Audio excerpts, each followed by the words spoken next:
Opalusagi has summoned 5 demon spawn.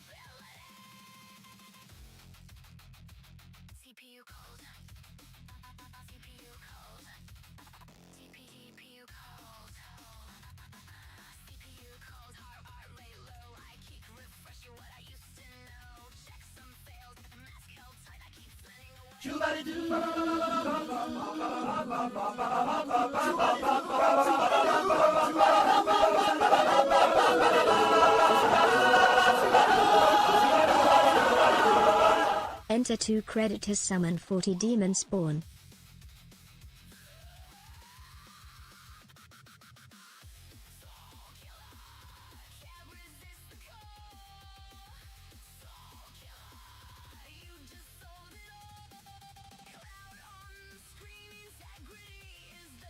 Hello everybody, we will be with you guys in just one little second. We're just getting people situated. Thank you guys for showing up, but thank you more importantly for supporting the cause that we're doing. For some reason there's been a bunch of just weird stuff around this, and it sucks when you're trying to do a good thing and people just don't understand, and you know, that sucks to be them, but you know, we know why we're doing it for the right cause, and we're happy to help out in where we can. Absu was a part of our community, so yeah, we love him and we love his family.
If you guys like the music, that's my new album. It'll be dropping soon. That's totally not a shill. It's actually something I've been working on for a while, but glad to have you guys here. Remember, like and promote the stream, put it out there, not for myself or for anybody here, but for the charity that we are promoting for. So glad to have you guys here. Also, if you guys go ahead and type !charity in the chat, it will populate what we're doing. And I think if we're ready to go, we're missing one person, but they told me they will be dropping in just a minute. So without further ado, you guys ready? Yeah, there we go. So hi everybody. Welcome to Tartarus. It's scary, I know. We're the big bad evil Discord server, apparently. But yeah, super evil. Good to have everybody here. Of course, joining me is, of course, the lovely and always wonderful Eva. Go ahead and say hi, boo.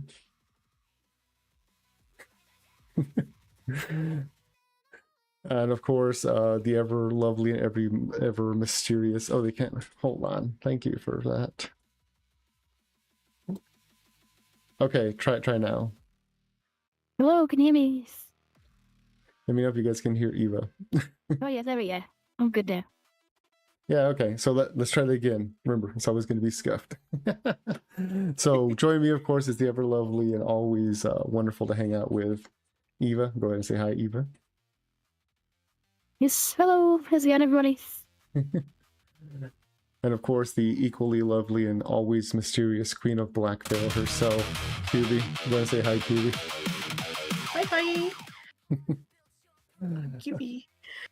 And joining us later will, of course, be Azrael, or as you guys know him, Bowman. Bowman is also a director of Club Tartarus. It's the four of us that actively run it together. So we are glad to have everybody here. Thank you so much for the follows and so forth. If you are going to donate anything, don't donate to me directly. Donate it to the QR code up above, or use !charity to get the charity thing up and going. So yeah, that's where we want all the money to go to today, and all the funds that we raise will be going towards that, not towards anything else. So contrary to dispopular belief, haha, that's right, I will cast all the shade and throw all the stones. But anyways, but in all seriousness, yeah, it's for a good cause. The people at Abyssal Saloon have always been like family to us. At Tartarus, we're not necessarily with the same people, but we have a lot of overlap, the same design philosophies as far as the exploration and creation of AI projects and so forth. And, Absu was somebody part of our community as well. So yeah, that's why we wanted to do this. And also big thanks to Credits, go show some love to ENVtuber. Go follow him on Absolutely. I think, well, on YouTube, of course, ENVtuber on YouTube, ENVtuber, just one, haha, on Twitch, and he's also on X and a number of other places. But yeah. So this is the official opening of the sex dungeon. No, contrary to popular belief, we don't have a sex dungeon. I don't know how the fuck that rumor started. Later, Creds. Thanks for heading us off, and now we will get into it. But Cheers, Creds. final comment. But in all seriousness, yeah, we're basically just going to talk a little bit about who we are, what we do, our experiences with the AI community, and just stuff like that. So Bowman should be joining us any minute now. And he did tell me he was running a little bit late because of some work issues, which happens from time to time. But when he's here, we'll be able to... Oh, thank you. Thank you, Nadoka. It was not necessary, but thank you. I will be donating that $5 to Apsu. Anyways. So yeah, we're just going to go ahead and get started. Unlike other people, I actually do have a fully set up streaming thing. I put a lot into my streams, although I don't stream a lot because I'm busy running Tartarus as well as helping everybody else, get their shit up and running, because that's more important to me than actual personal glory. But I digress. So we'll just start with some basic questions, and of course, if you guys have any, yeah, shots fired. Yeah, I will fire all the shots, and then take cover. But no, all seriousness, let's go ahead and get started. And if you guys have any questions in the chat, you guys are free to throw them out there, and we will answer them the best of our abilities. But let me see. First and foremost, what brought each of us into the AI creative community? Who wants to go first? Yeah. Don't By the be way, shy. yeah. Don't know who it was. Okay, the thing for me was actually, I was using AI to actually build software programs, and then sort of discovered, yeah, just generating images and then moving on to videos. I mean, it was just kind of gradual process, I guess.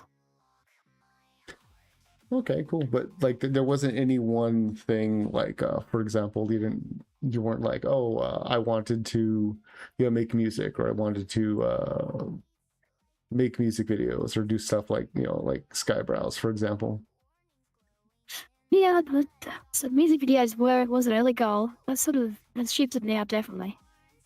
Oh yeah, for sure. Yeah, Skyebrows, I think, obviously, I sort of saw that, kind of got into it that way, but yeah, for me it was more, I don't know, it was more playing around with AI. You actually use it to write code for me, so I sort of came into it a bit different, I think. That's interesting. Okay, cool.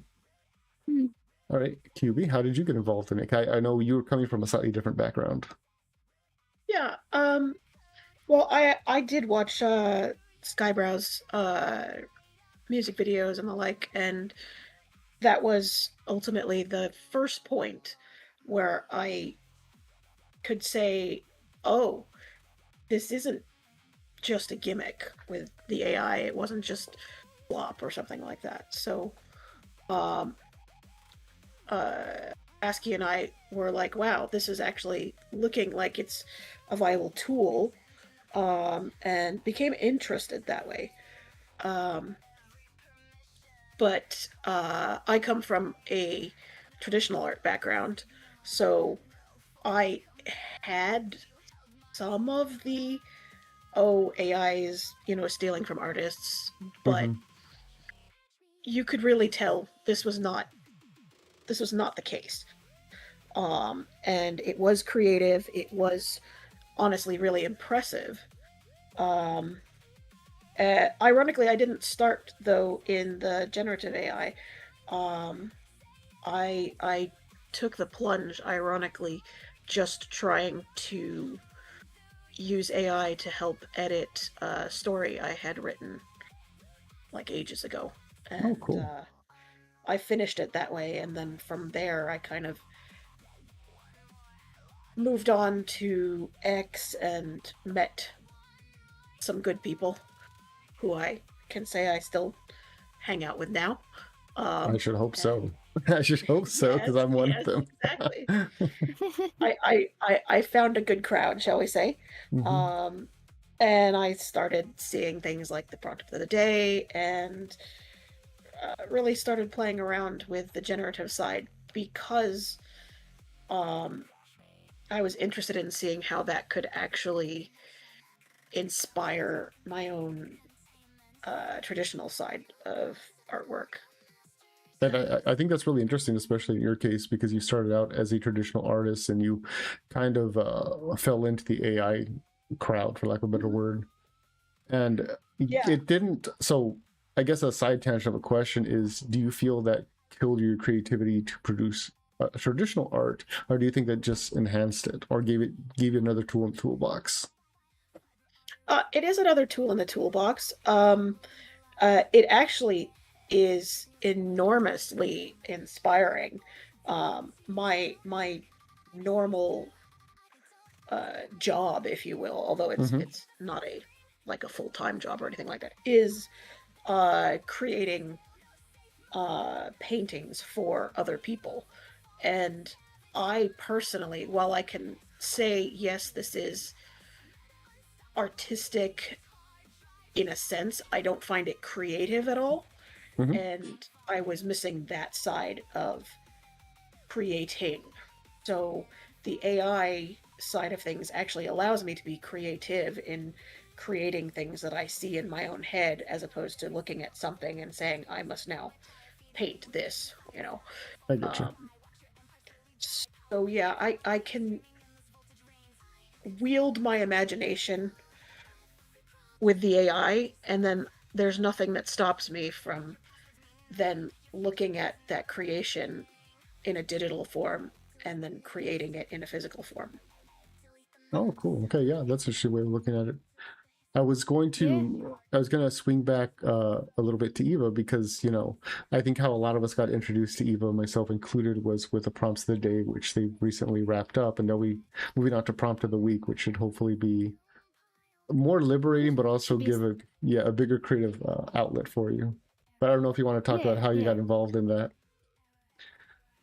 Oh, that was not pure accident, but I think who was it? I haven't seen who we put it up, but somebody put a post up, and a lot of people were just copying the same prompts they were doing. Hmm. And I sort of had the idea, like, is anybody doing this like every day? Sort of asked around, and nobody was. So I was like, all right, I'll give it a go. Thinking nobody would actually show up, and the first one, like, I had quite a lot show up, and by like the third or fourth or fifth one, it was like, yeah, it was already a thing. Like, there's so many people showing up every day. It was crazy. And then it just went from there, and I just didn't stop. Until literally all day. So yeah, there's fewer chance. Right? So, like, I don't want to get too personal with it because I know we've talked about it one on one, but was that an adjustment that you've had to basically, because I know you're very much like me. We always like to be working on projects, which is how we kind of connect so well. But now it's kind of, you have more free time to focus on bigger projects that maybe you aren't going to see the I guess I'll say gratification for immediately, but they're bigger and better projects, so to speak. Yeah, well, I think before I did Problem of the Day as well, I was putting out a lot more music. I put out almost something every night. And then that ended up being every other week after Problem of the Day really took off, so that it really added a lot of time. But it was fun. It was great. You got to get back to actually, yeah, get more music, bigger projects, stuff like that. Cool. Pretty nice. Yeah, I know one thing aside from Prompt of the Day that I had found you for on YouTube was also your music. So that was kind of something I was like, very nice. Yeah. Yeah.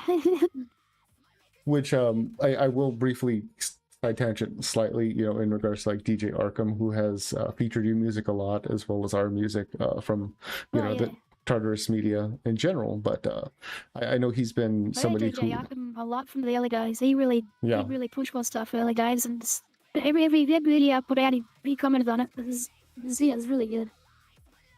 Yeah, he was. He's a great dude. Yeah, he's a great guy. He's also a member of our community, so we're glad to have him. But he's also one of those unique people that he kind of floats between communities, and not necessarily he doesn't have a home, but he's welcomed everywhere he goes, and I'm really glad to have him part of our community as well. But if you ever had anyone talk bad about him, that's for sure. Oh no, yeah, he's a great guy as far as I'm concerned. Yeah, he reached out to me recently asking for some of my music for his sets. I was like, okay, sure. I was like, yeah, I don't have any issue sharing it. If anything, it's honored. I should just send him a music. Right. Well, he just asked me directly. I never actually sent it to him. Oh, really? He's probably had to have like ripped it himself from like YouTube or something. Yeah, exactly. I feel bad. Like he's about to rip it all. I feel like yeah. Okay. All right. Let's move on to the next one. We kind of already covered a bunch of these. Okay, so why did we decide to build a community rather than simply create individually? I think that's kind of a big one that everyone is kind of scratching their heads at, because without speaking for you guys, I think Tartarus is a lot different than the other communities out there. And not that I'm casting shade at anybody one way or the other, but we are very much self-contained and very much like sovereign. And I pride ourselves on that sovereignty because we can handle things on our own without having to resort to other people. But that's a little bit of just like independence that I enjoy. I never seen such a big group of random people get along so well. So a lot of them are very different, but we all get along very well. Mm-hmm. Yeah, I think ultimately that focus on community and just the collaborative side of things, and just learning from each other is such a huge part of it. I agree. And I think when it comes to once again, like to Tartarus, specifically, for whatever reason, I mean, and once again, I'm not going to, cast shade. I might throw a stone in each general direction, but there's just sheer amount of animosity for no reason when it's like, oh, those evil, Cope Tartarus fellas over there, and it's like, really us? We're turning everybody into crabs. What are you doing with your life, bro? Which is just ridiculous from my perspective. But anyways, Character must become crab. Character must become crab. I suppose that us spreading crabs could be considered a bad thing, but In the wrong context, okay, yeah. Yeah. I mean, don't take it. We plan that a little bit, so of course. yeah.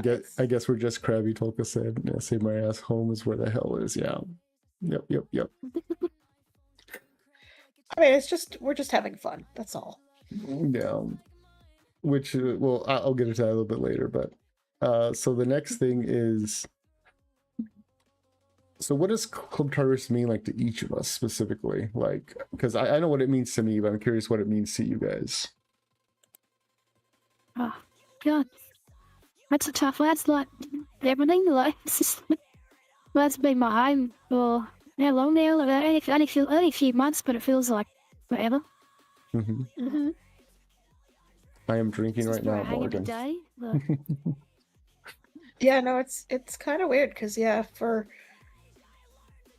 me, this community is like a home. I come over here and just enjoy being here. It's also like there's a lore around it that Mm-hmm. can sort of immerse yourself into. You can create your own lore in regards to it and sort of add it to this kind of, I don't know, imaginative. It's just like a shared world building, yeah. Yes, yes, Yeah. kind of shared world, kind of thing, if you will. Mm-hmm. Words not working today. It's okay. It could be kind of like a sensitive topic. I know it means a lot for a lot of people, and I know what it means for me. It's a home, it's family, but It also is. more importantly, not to sound like dramatic, it's something I would die to protect if I had to. But that's just how much of ourselves that we've put into the community. Yeah, yeah. 100%. It's okay, Kiwi. You don't have to get choked up. It's okay. Oh no, sorry. I was just I was kind of shocked for a moment. I just like an ad popped up on Twitch and I was like, whoa. But yeah, no, it's so it's this sort of nebulous um kind of dream world almost.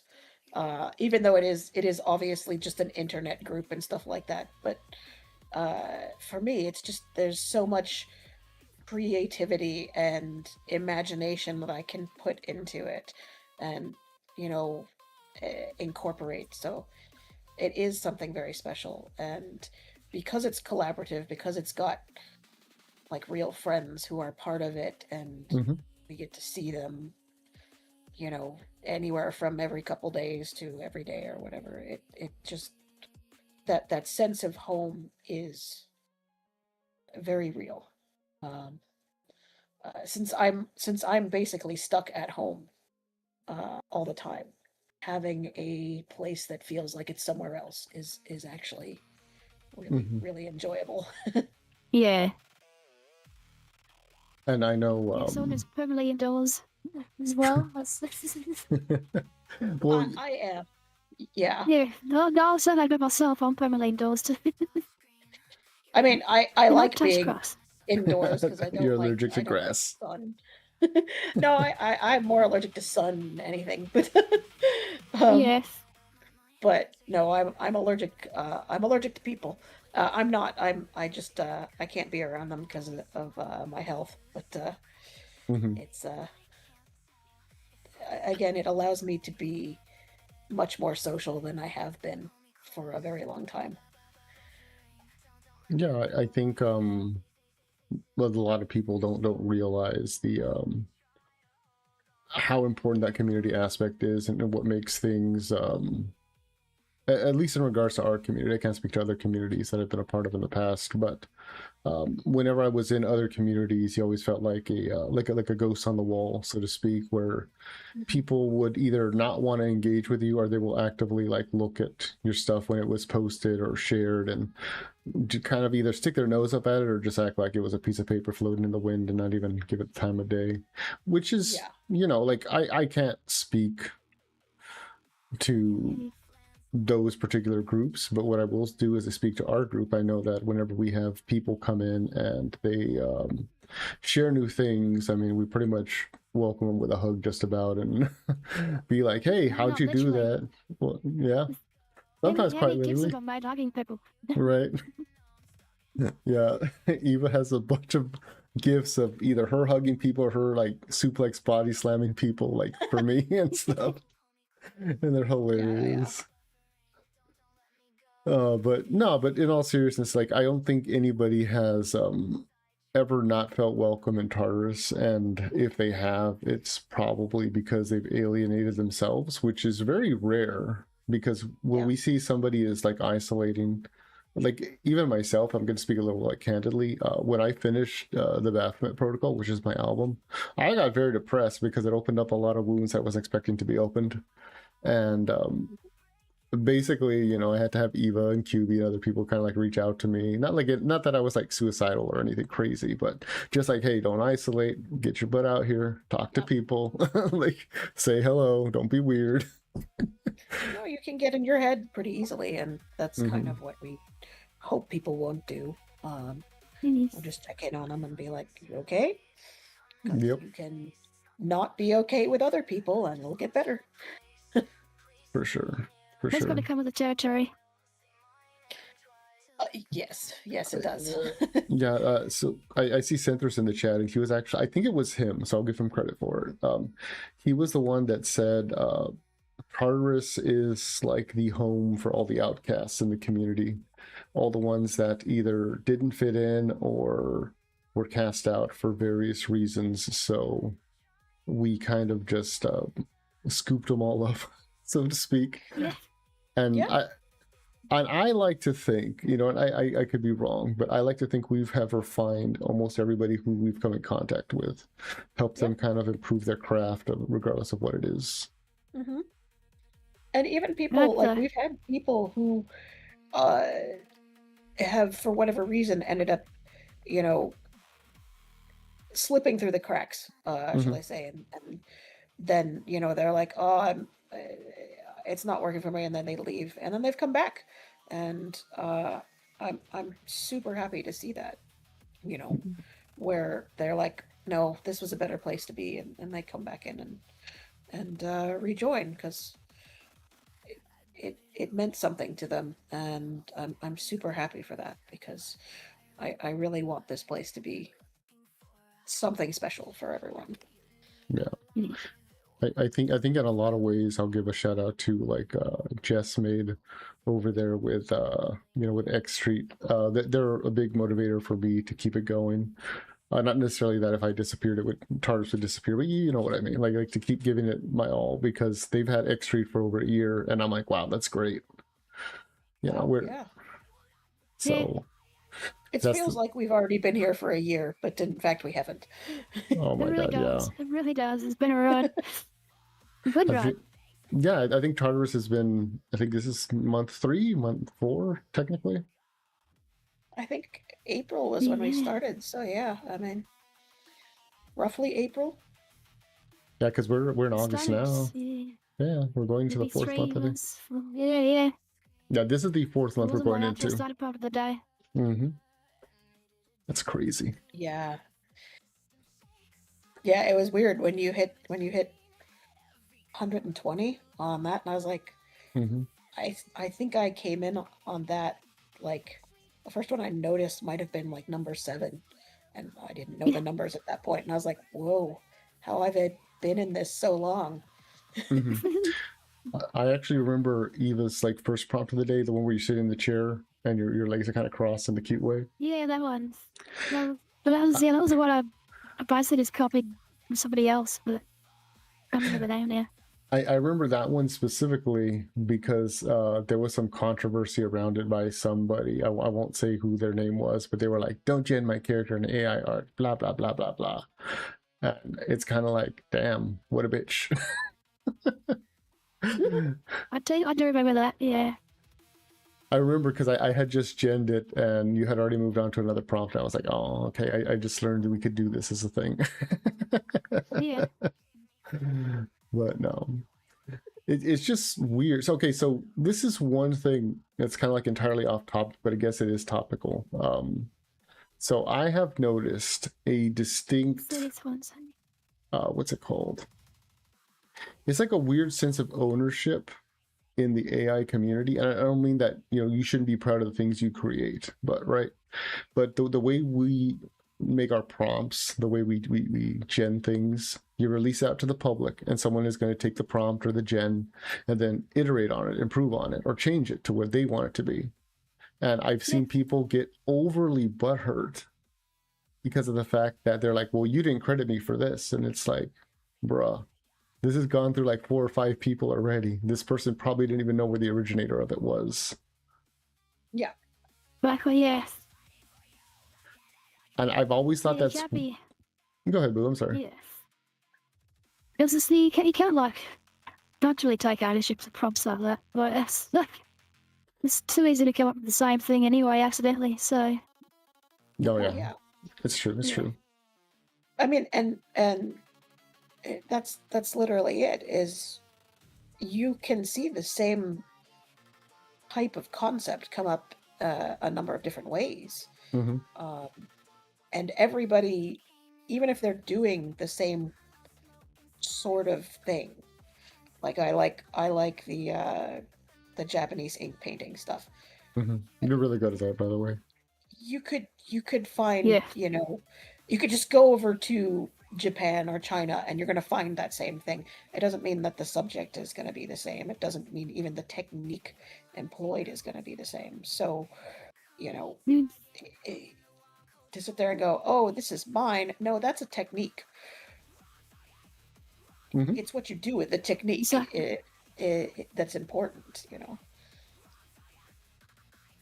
I mean, that's sort of the Very prompt true. of the day in general, too. Everybody is using that same prompt, but it's what you do with it that makes it unique, makes it interesting.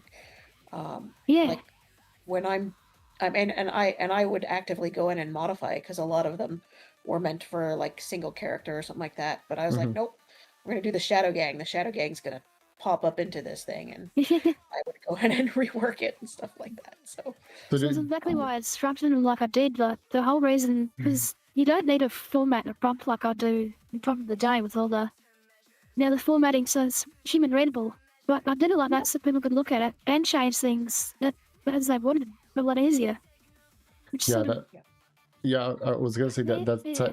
that's actually I mean, not to get too personal, but that's where I've learned so much from you because you know, you would share your prompts and I would ask you questions and we get into conversations and, you know, stuff happens and da da da da da. But, you know, I started out very, very bluntly, like just like word prompting, which I call it, like, you know, when you turn on your dictation, you just talk to it and be like, do this. And then it does it. And you're like, no, that's wrong. Do it the other way. And then when I started looking at like how you prompted things and how you structured things, it's like, oh, okay, like this is, there's logic to this aside from just like word talking, if that makes any sense. Yeah. yeah, you know, and like when I build prompts, mine are a lot more bespoke, if you will.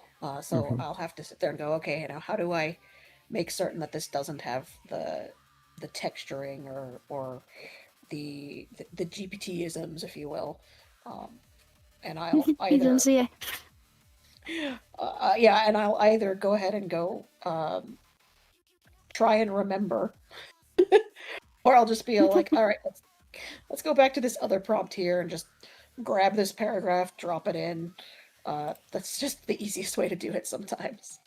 Yeah, I know one thing in Tartarus we have, I guess, kind of like a master prompt for generating everything in Tartarus, and that kind of is what helps us keep a very similar or samey art style, or at least direction visually. And I think that's what a lot of us have contributed to and refined down, and I think that's what makes our community different from others, is because that was a pretty much a group effort where it's like I don't know if it was you, QB, who started it, or if it was Synthris who started it, and we just kept iterating on it and refining it. Synthris started it, and then I did I did some of the specific scenes. So I had the what was it? It was the cigar lounge, Mm-hmm. where everybody was smoking and had the gangster the guns and money on the table, and then I also did the ballroom scene and the Turkish baths, which we need to do more with, but because every good speakeasy needs a secret Turkish bath somewhere. For some reason, What's apparently. that? For some reason. Yeah. That's in the resort side of the establishment. Ooh, that prompt ended up turning Actually, into a prompt for the day as well, which then Yeah. turned into a video. So it's like it's funny where like one little prompt will go. Mhm. yep. I do have the burlesque room. I'm working on that one. I haven't Ooh, refined fancy. it enough yet. Eventually that one will get Released. posted as well. And It just has to. so one other thing I'd like to comment on, and I'm not trying to stir any drama, but I'm going to speak very honestly and very bluntly, which is that I noticed that after we started Tartarus, the whole speakeasy thing became a real, I'll say, genre for everybody. And I'm not saying that we started it by any stretch of the imagination. You know, noir's been around for years. But I noticed once we started popularizing it with Club Tartarus, we had a number of other quote-unquote rival nightclubs or speakeasies come up. And I'm not saying that in a negative way. I'm just saying, like, it's really interesting to be a trendsetter and see these other people take inspiration, whether they acknowledge it or not. Yeah. I should show you the room prompt I have. Ew, the room prompt, gross. Anyway. But okay, so let's move on a little bit. So what makes our specifically like AI community different than like traditional creator groups? I think, like, for example, I'll use Shiver because I love Shiver. She's my friend. She's in the chat. Shiver's community is very much focused around Shiver, and if Shiver's not there, not that the community dies, but it kind of slows down with engagement. Whereas Tartarus is like not it. Contrary to popular belief, it is not focused around me. I'm flattered that people think it is. I am the face of Tartarus after all, depending on who you talk to. But you know, Tartarus does not revolve around me. Like, it's a community that we all nurture, for lack of a better word. Nice. It So- definitely has that way more feel like that with a lot of other communities that I was in. This is very much a big communal server. Yeah, of It course. is. It is. I can wake up in the middle of the night and check in and be like, "Oh, look at that! Just Chatting is still going at the speed of light." And it's fucking 3 a.m. Yeah, exactly. Yeah, it's all about It's just- honesty. Yeah, it's true. It's true. Great. But yeah, I mean, I think that's something that really sets us apart. I'm just curious what you guys think about it. Like, I mean, I don't know how much more we can dive into it. 'Cause I'm not trying to make this like a controversial thing by any stretch of the imagination, but It's there. super early in the morning for me trying to get long sentences out of me. It's not going to happen. Well, yeah, that's something that's made our friendship and you know, relationship kind of fun and tricky, is the fact that you live in the upside down. So Yes, I'm always upside down. And in the future, slightly. yeah, you're always in the future, from the future. So it's always I don't want to say it's hard, but it's always like difficult. We have to make time for just hanging out with each other and stuff. But it also, let me think how to say this. It affects the way people perceive certain things. And I've noticed, especially when it comes to the AI community, because like there was one prompt you did about, like, you know, pulling people out of depression and so forth. And then people were like, "Oh no, what's going on there? Is there trouble in paradise?" Da da da da da. And it's like, no, Evil was asleep. They did her thing. I woke up and I'm like, "Oh no," and I'll do my thing. I don't know. It's just weird. Yeah, you have off nights sometimes. It's like, Oh, yeah. that's funny. What So happened? they have to kiss like in the Spider-Man scene. Maybe later. Someone's got to Maybe prompt later. that, right? Yeah, someone's got to prompt That that. needs to be prompted. Let me cook. Oh my Thank you, Nadok. Thank you, Nadok. Prompt it up, send it through on Discord. Right, send it through. Let's prompt that. Which is funny because in one of the tracks we released, the problem, there's a line in there where I stop the song and I'm like, let me prompt that. And it's funny because I actually do say that quite regularly. Like we'll be having a conversation, I'll be like, hold on, let me prompt that. Yep. But yeah, okay. Then let's move on to another question, which is, what do you guys think people misunderstand the most about AI and or the AI communities in general that have kind of like rallied together? I guess from the anti's perspective that they get wrong. Well, the The big obvious- one is that, yeah. Go ahead, Eva. You go first.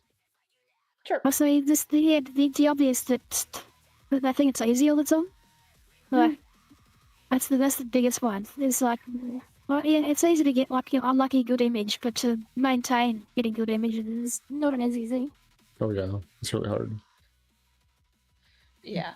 I mean, and the idea that, oh, you throw a couple words in and suddenly it just spits out this like perfect image or imperfect image, but it's good enough and it doesn't matter what it is. It's never going to be anything other than slop.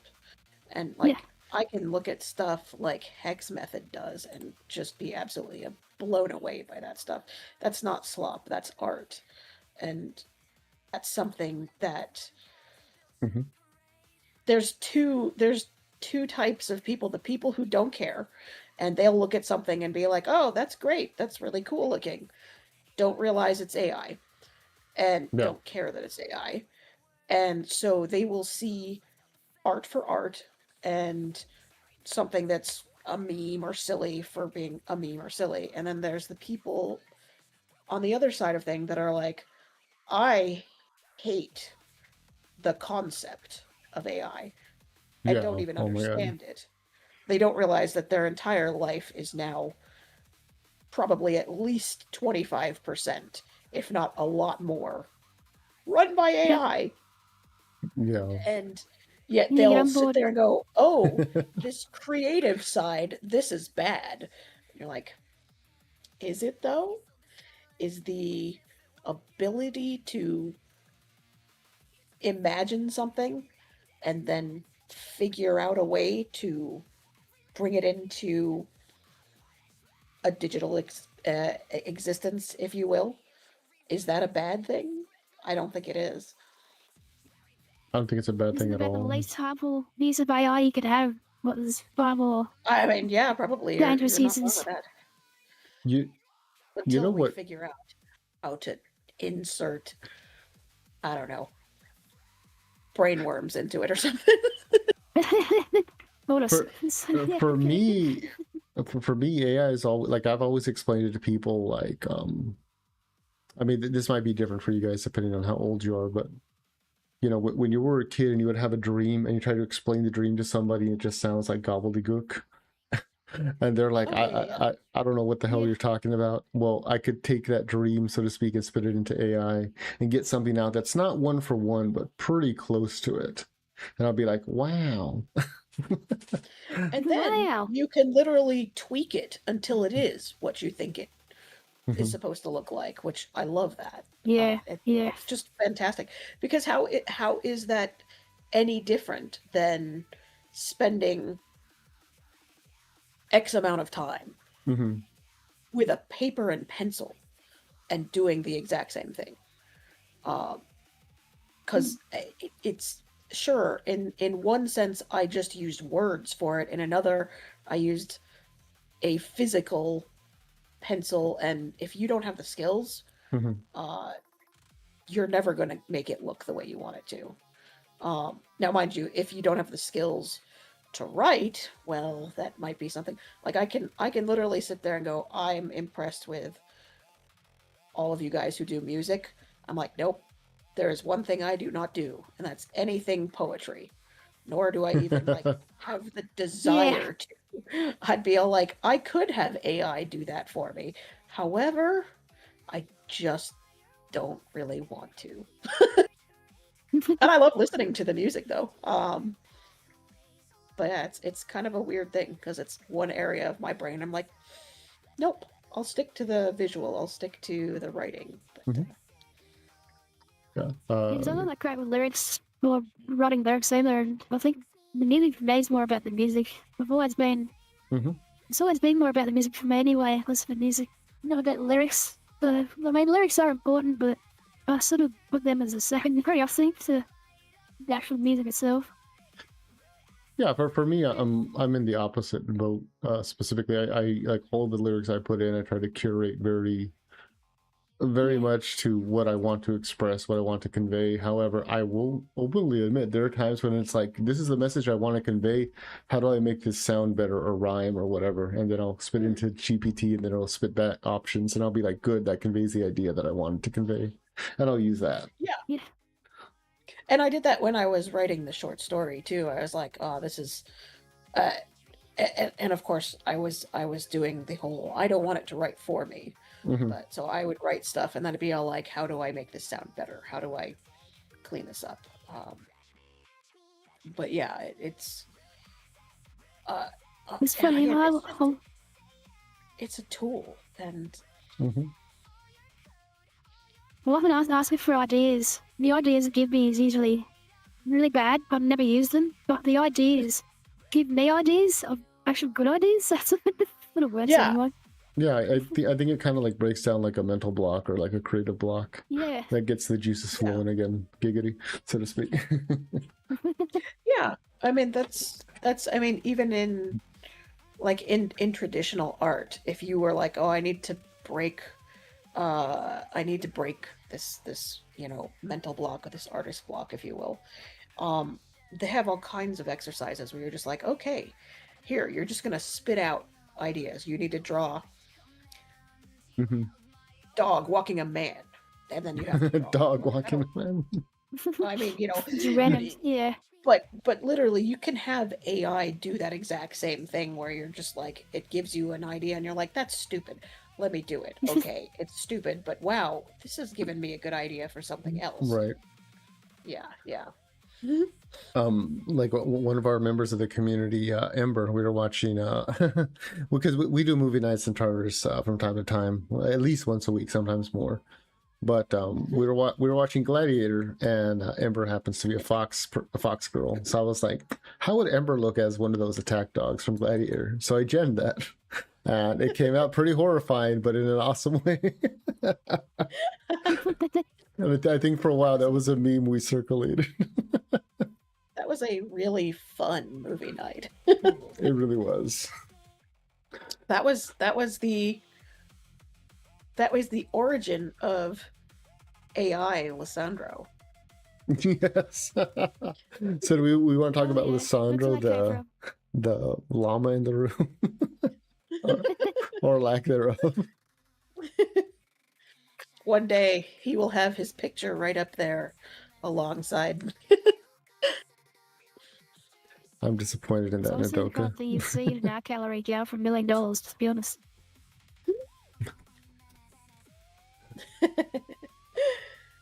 There's so much baking in Tartarus at this point. There's too much baking. Anyways, besides the point. The wrong kind of baking.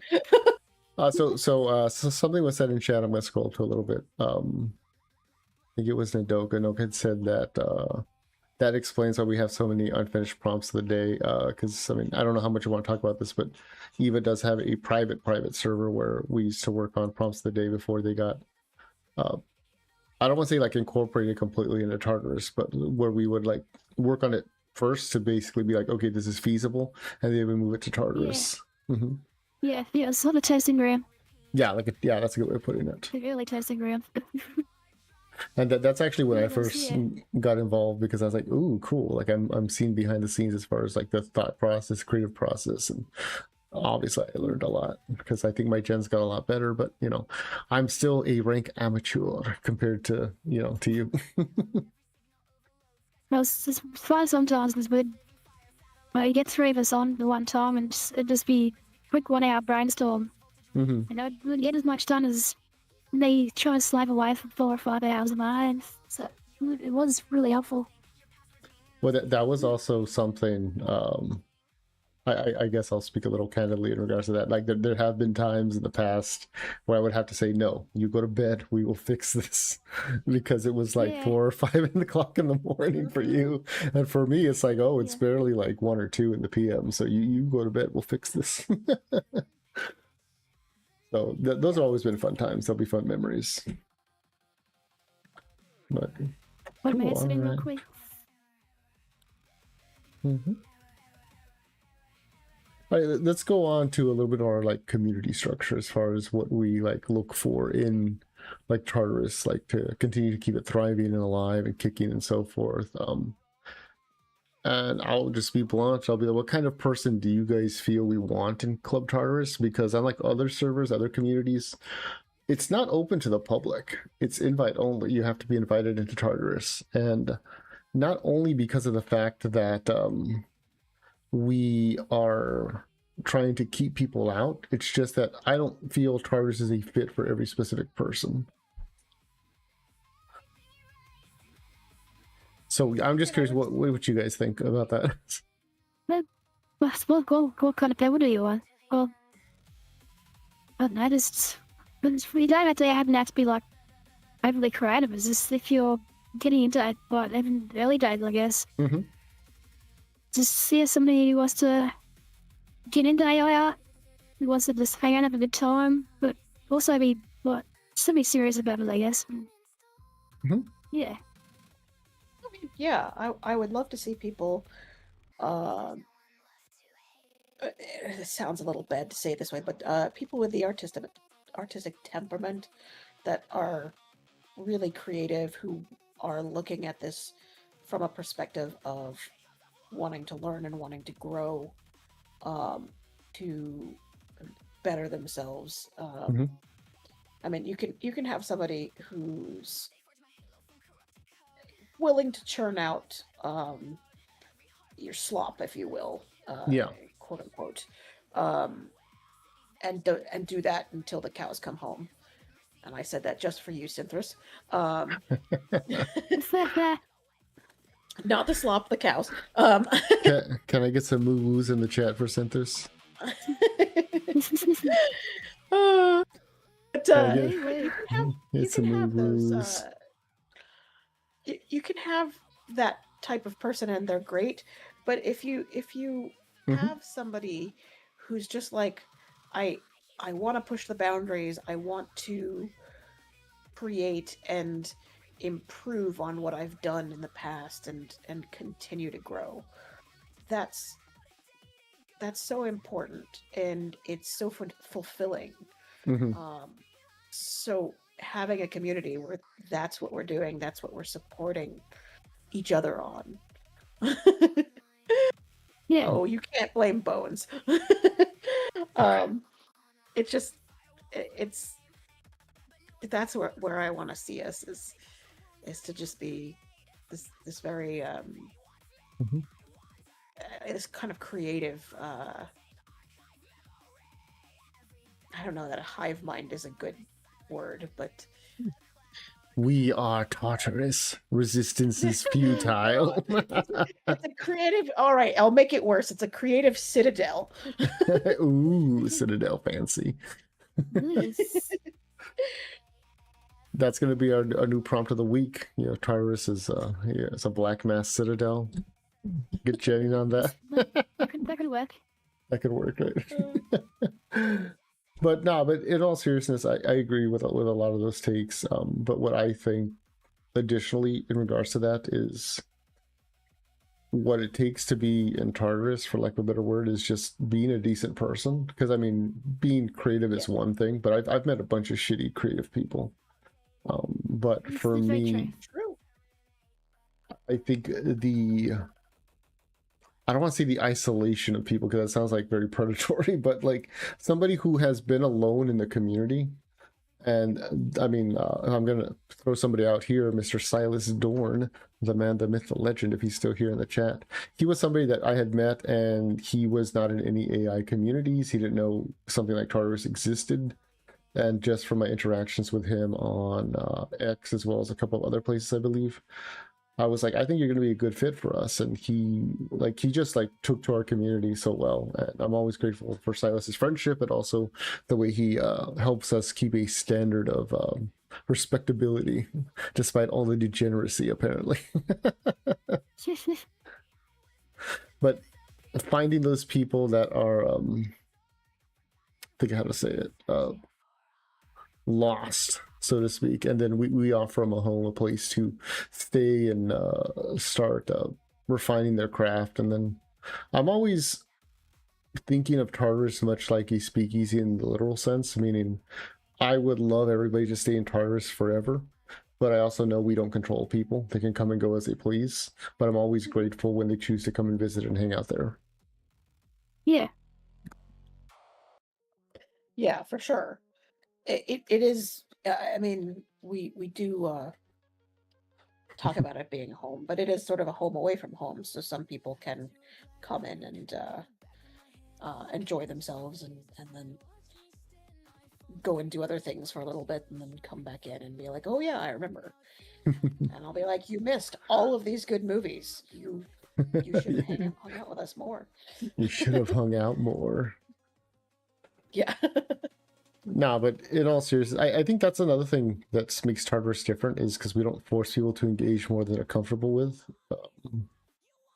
I know a few of them, by them, I'm talking about like other communities where they would force people to kind of, I don't want to say engage at a level that they didn't want to, but basically like, hey, we're all doing this thing and we're targeting this one person or this one concept or this one idea, and you have to be in the hate brigade, otherwise you're I don't know, getting getting ostracized or something alongside with them. And I never personally believed in that, but it is what it is. It's just having to have kind of a, we're all doing this, so we now all have to do this kind of thing. I mean, we certainly have the events, so to speak, that kind of pop up organically, and the occasional one we put together, but it's never something where you have to be a part of it. Not everybody has to be a crab, or everybody has to, not everybody had to be a part of the Sentinels of Sin, of course. It was all choice. Which I'll just say, Sentinels of Sin was a contest we ran in our server, which was basically like, how would you defend Tartarus or protect Tartarus? And it was a little contest we ran, and we had so many great entries, it was hard to pick the winners, honestly. But we had so many. I can't imagine if we'd like had the entire server, we'd still be going through them. Right. There'd be so many, but we're super happy for the people that actually did, and they honestly, they showed us what Tartarus meant to them, which was, it was eye-opening, and it was really sweet. Yeah, without sounding too cringy, it was really beautiful. Cool. We'll do another event. Oh yeah, in the near future, I think. Yeah, we're actually working on some plans in mind for future events for us, but I want to make sure, because with this one in particular, we had so many entries to process through. I don't remember the exact number, but I want to say it was at least 20 plus, at least maybe almost 30 plus. It was close to 40. Jeez. Okay, so yeah, we had a lot of them to process through, and because I thought this would be something I could easily just be like, I like that one, that one, that one, yay! But no. Yeah, I know. It was a bit of a mini event going on right now. Right. Sifus made a little prompt where you can make stickers and stuff with the server. Oh, cool. So yeah, people go on there and make some stickers. We can go through them at some point and see which ones we actually add.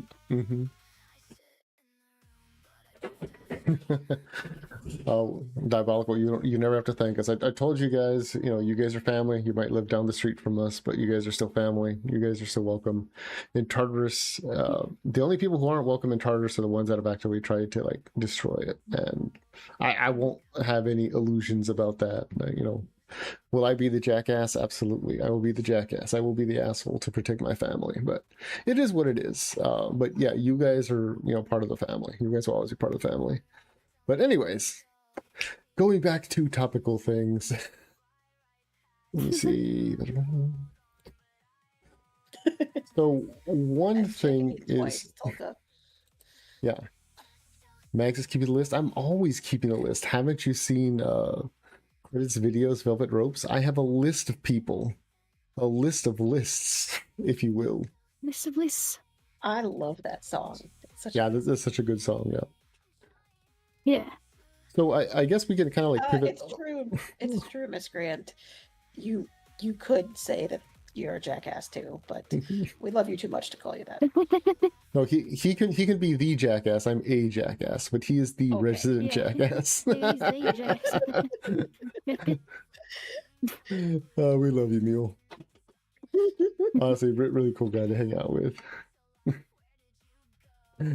Next one, Needs to be a gen of Mags as Santa, but for the evil kids. Isn't that just Krampus? It is. It's just Krampus. Well, unless I'm rewarding the evil kids, but I don't. That's not what I do. Well, you pop them in your sack and then you take them to Tartarus. No, that sounds wrong. No, that's wrong. Why did you put that in the world? No. I'm never gonna financially recover from this. Someone gen it. No. Let me prompt that. Too much tism in the server. That's right. We're cranked up on sugar and tism 24/7. Oh my goodness. Yes, someone did do it. Do it. Someone did in fact say Janet. It was me. Oh jeez. That one actually came out really nice. What have we done? I don't know if I can bring. Well, no, I can't bring it up right now. I have too many things open. My OBS will shit itself. And because it should be obvious, all of us are busy genning AI stuff. I'm genning as we speak. Yes. Yes. Yeah, well, so I'm playing with C-Dance 2.5, so yeah.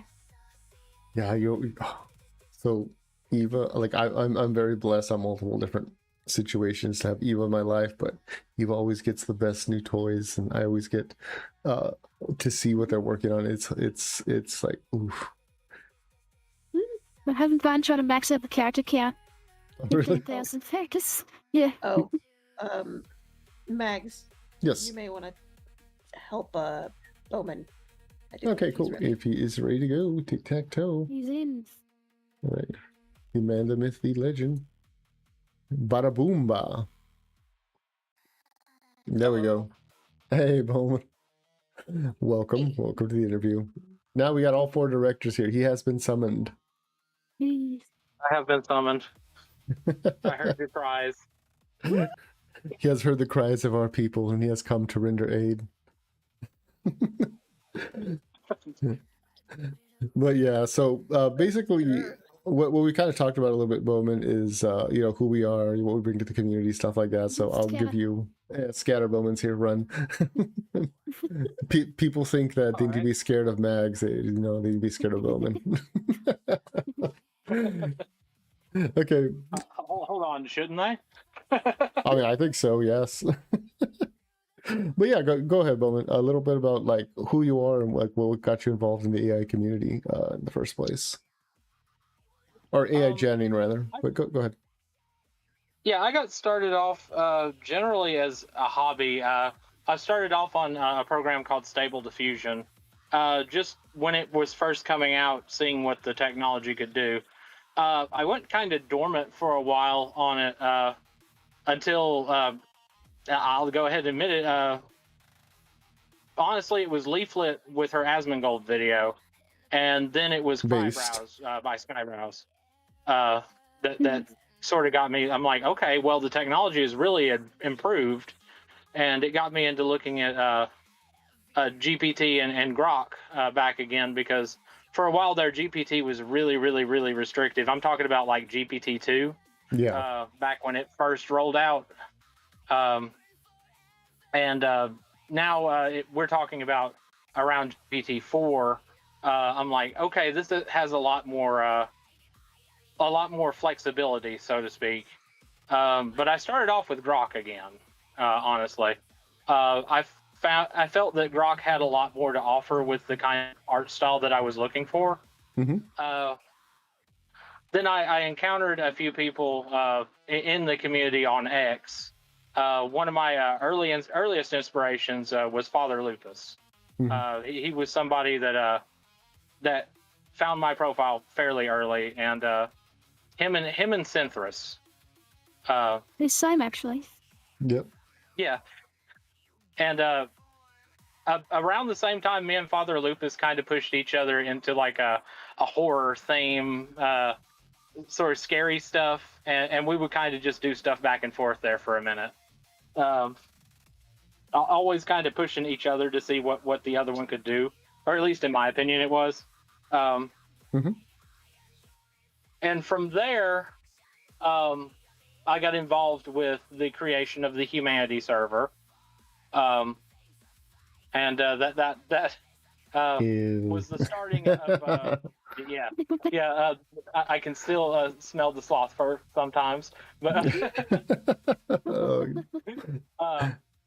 PTSD.jpg. But I won't dwell on that too much. That's where I met most of the community. I met Mags there. I met Eva there. I knew QB beforehand.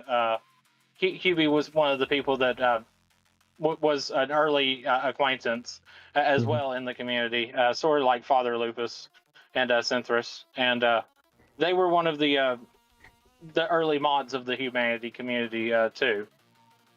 I'm not going to rehash what happened with that. I mean, if anybody wants to know, they can ask any of us. I'd rather just like put that as a footnote and move past it. That's very in depth. Tartarus. Yeah, we'll skip ahead to Tartarus and skip ahead to what's important.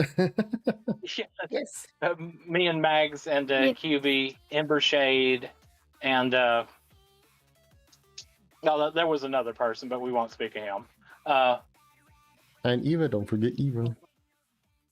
Well, Eva, Eva was Eva was part of the early community as well. Yes. So we basically they come into the other one. Mm-hmm. We basically got started sort of as a lifeboat for the Humanity server, sort of getting as much of the community back over in that direction as possible. Mm-hmm. Because the other server was like unsavable. Yeah, there was a lot of problems with it behind the scenes. Yeah. I will say though, just to give some context. Go ahead. I will say, to give some context, it's contrary to popular belief, I actually did have Tartarus way before. I think he's taking a call. Okay. I actually did have. No worries. I did have Tartarus way before actually even meeting the crew that we have now. Yeah. It was just as a experimental like mess around server. Yeah, back then Mags talked about Tartarus maybe once or twice as sort of a side project that he had going. But we really didn't like. It was more of a mag-centric thing. We really weren't involved in it at all. Not until the events of the fall of the Humanity server. Mm-hmm. But once we got most of the old community back over here and got things going, it just like skyrocketed from there. Mags asked me whenever we first made the server, it's like who would like to be admins, and of course I raised my hand. I was part of the last server, and I definitely wanted to be part of this server. They had me 110% from the get-go. Or to quote to quote somebody we all mutually dislike, Hassan, We were all 10 toes down. Yeah, it was a thing when back then when we started Tartarus as a formal community. It was like we had just come from a really bad situation, and I was like, okay, I'm not going to force anybody to be in if they're not want to be in. I totally get wanting to like step out, but I was like, if you guys want to be in, we're in. And they're like, you're not getting rid of us. And I was like, oh, fair enough. That's very yeah. true. It's crazy how quick like that server swap happened. Oh my god! So I Yeah. woke up, I went to sleep and still the server was going. Woke up and there was next day now the server was pretty much up and running. I was like, what? Well, it just adds credence to what I was saying. Like I had already had it like up and going for the most part. I don't know how you got in Yeah, Tartarus. Jess, you got in Tartarus because I already knew you prior, and you were a cool bean. You just woke up and it was there. Fair enough. Probably kidnapping. Oh, yeah, well, I mean, how much more stuff does MagsNoctis get accused of? What's kidnapping on top of that, right? But anyways, okay, so Bowman, one other question I'd ask you, which is, what do you think makes our community different from other people's communities? I had brought up the example, for example, like our friend Shiver, how she has her community that's entirely focused on her in her Discord, but ours isn't in that same boat. It's pretty much active 24/7. Honestly, a bunch of people have told me they've had to mute the server, not because they don't like it, but just it blows up like nonstop. Oh yeah, that's definitely what I was going to say is level of engagement. Mhm. Tartarus is unlike any other server that I'm in, and I'm in what people have called in the community the big three servers, and just the level of engagement in all areas of the server is just worlds different. You can go to another one of these servers and yeah, sure, they got a few people in the voice chat. Maybe I think most I've seen there's probably like 20 or so at really peak hours, like big events or something. Mhm. But more or less, you see about 4 or 5. Whereas our voice chats, all of them are going, and we got like nonstop engagements, meme creation, AI art boards are just flying with new and innovating art. Really, our community is very strong and very committed. Yeah, I would Also- agree with that. Mhm. Is Let that me what we see. got to say, even? No, you even just said No, well no, said. Yes, the boss said. We have like people waking up, going to sleep constantly. This is the funniest thing to see. It's constant flow of people coming in and out. So, right. People from I've- all Oh over the yes, world. we're truly a worldwide server. We have really people are. in all time. And I'll also say that when it comes to, I mean, I don't want to get into a dark place, but when we first had made Tartarus, I know I personally stayed up for almost like 72 hours straight, making sure we had no hitches as we were getting things set Oh up. yeah, I don't think anybody slept well then. Yeah. You and- guys, you guys burned yourselves out. oh yeah, I'm not gonna lie, I'm still burnt out. I'm still burnt out. It's just, when things got moving, they couldn't stop. Yes, it's very true. It's very true. Which is I another remember thing. I actually, Go ahead, you Cuba. guys were like, I remember you guys were like, all right, we're gonna eventually have to do stuff, and then I went to bed and I woke up at like 2 a.m. and I looked and I was like, oh, I guess I'll just stay up now. And it was just like, all right, and now all night we'll do stuff, and it was kind of a crazy time, but Mhm.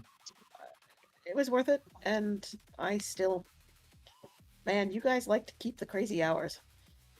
I don't like to keep the crazy hours. I have to keep the crazy hours. It just That's happens. it's a big difference. I wake up at like 2 a.m. I'm like, why is there a meeting going on right now? Oh my Damn it. god. Yeah, it'll be like at weird times. Like sometimes I'll wake up from a nap and I'll be like, "Why is there like 5 people in the meeting room? What's going on?" And I'll be like, "Who did Exa burn down the club again, or what?" Yes. You steal lemons again? Stealing lemons that's- again. Lemon stealing Blow whore. it up again. What's going on? Which is Yeah, go ahead, Bowman, I'm sorry. Oh, I was just going to say, I love how many organic sort of community events have popped up and happened over the course of the server's lifetime. Yes. Yeah, it's true. Yeah, it's not the crab event. Stuff one- like that. Because of the The tisms. one that comes to mind, of course, is whenever Exa blew up Club Tartarus. Oh my god. We That left it alone for like 10 minutes. that That's all it took. that broke containment in a hilarious way, because as you guys know, we have a Club Tartarus official X profile, which I do not manage or run, contrary to popular belief. But anyways, we had posted when Club Tartarus got blown up as part of a quote unquote RP, little like fun goofing around thing. And oh my god, the amount of rats that came out of the woodwork saying, "Oh my god, their community's imploding. They're constantly infighting, blah blah blah blah blah." And I was like, "What the hell, you guys smoking, eh?" In paradise. Trouble in paradise. Yep. And then in revenge, we spread crabs. In revenge, we spread crabs. There was one time that we gave the entire AI community crabs. Mhm. That was a thing that happened. Yeah. Man, it turned really good though. I was surprised how good crabs come out. No, they came out really good. Yeah. So much fun, though. Oh, thanks, Really, Jess. what we're all about is just Exa, you're love not of- innocent. love of the medium. Yep. Mm-hmm. Okay, move on to another point that we already talked about, but I'll well, I guess we can kind of like retread this one now that Bowman's here. But like, okay, so what does it mean to be an AI creator to you? Because I know a lot of people, we use the term like genning. Some people use AI artists. Some people are repulsed by art. Like there's this whole like anti crowd where it's like AI is not art, which we all know about. But then there's this whole anti crowd, which is like we're not artists, we're genners, and it's kind of, I don't know. I think it's interesting just to see how things are. That just sounds like moving the goalpost with like different language. Well, I'm not the one who's doing it. Yeah. I call myself a Jenner. I'm happy to call myself a Jenner. I'm just curious Yeah. what you think about it. I think it's whatever you want to self-label yourself is totally like your prerogative. At the end of the day, in my opinion, we all make art. It is what it is. But at the same time, like any art, whether that be using a stylus or a keyboard, you put slop in, you get slop out. Yep. Very true. It really is. It really is as invested as you are in making your vision come to life. Mm-hmm. Which I can totally agree with there. Well, the amount of hand drawn slop you find on X is insane. All those little motion, man. Like trying to draw you out like avatars and stuff. So, oh my god, like it's absolute slop in the sand drawing. Like It looks goes ridiculous. both Yeah. ways.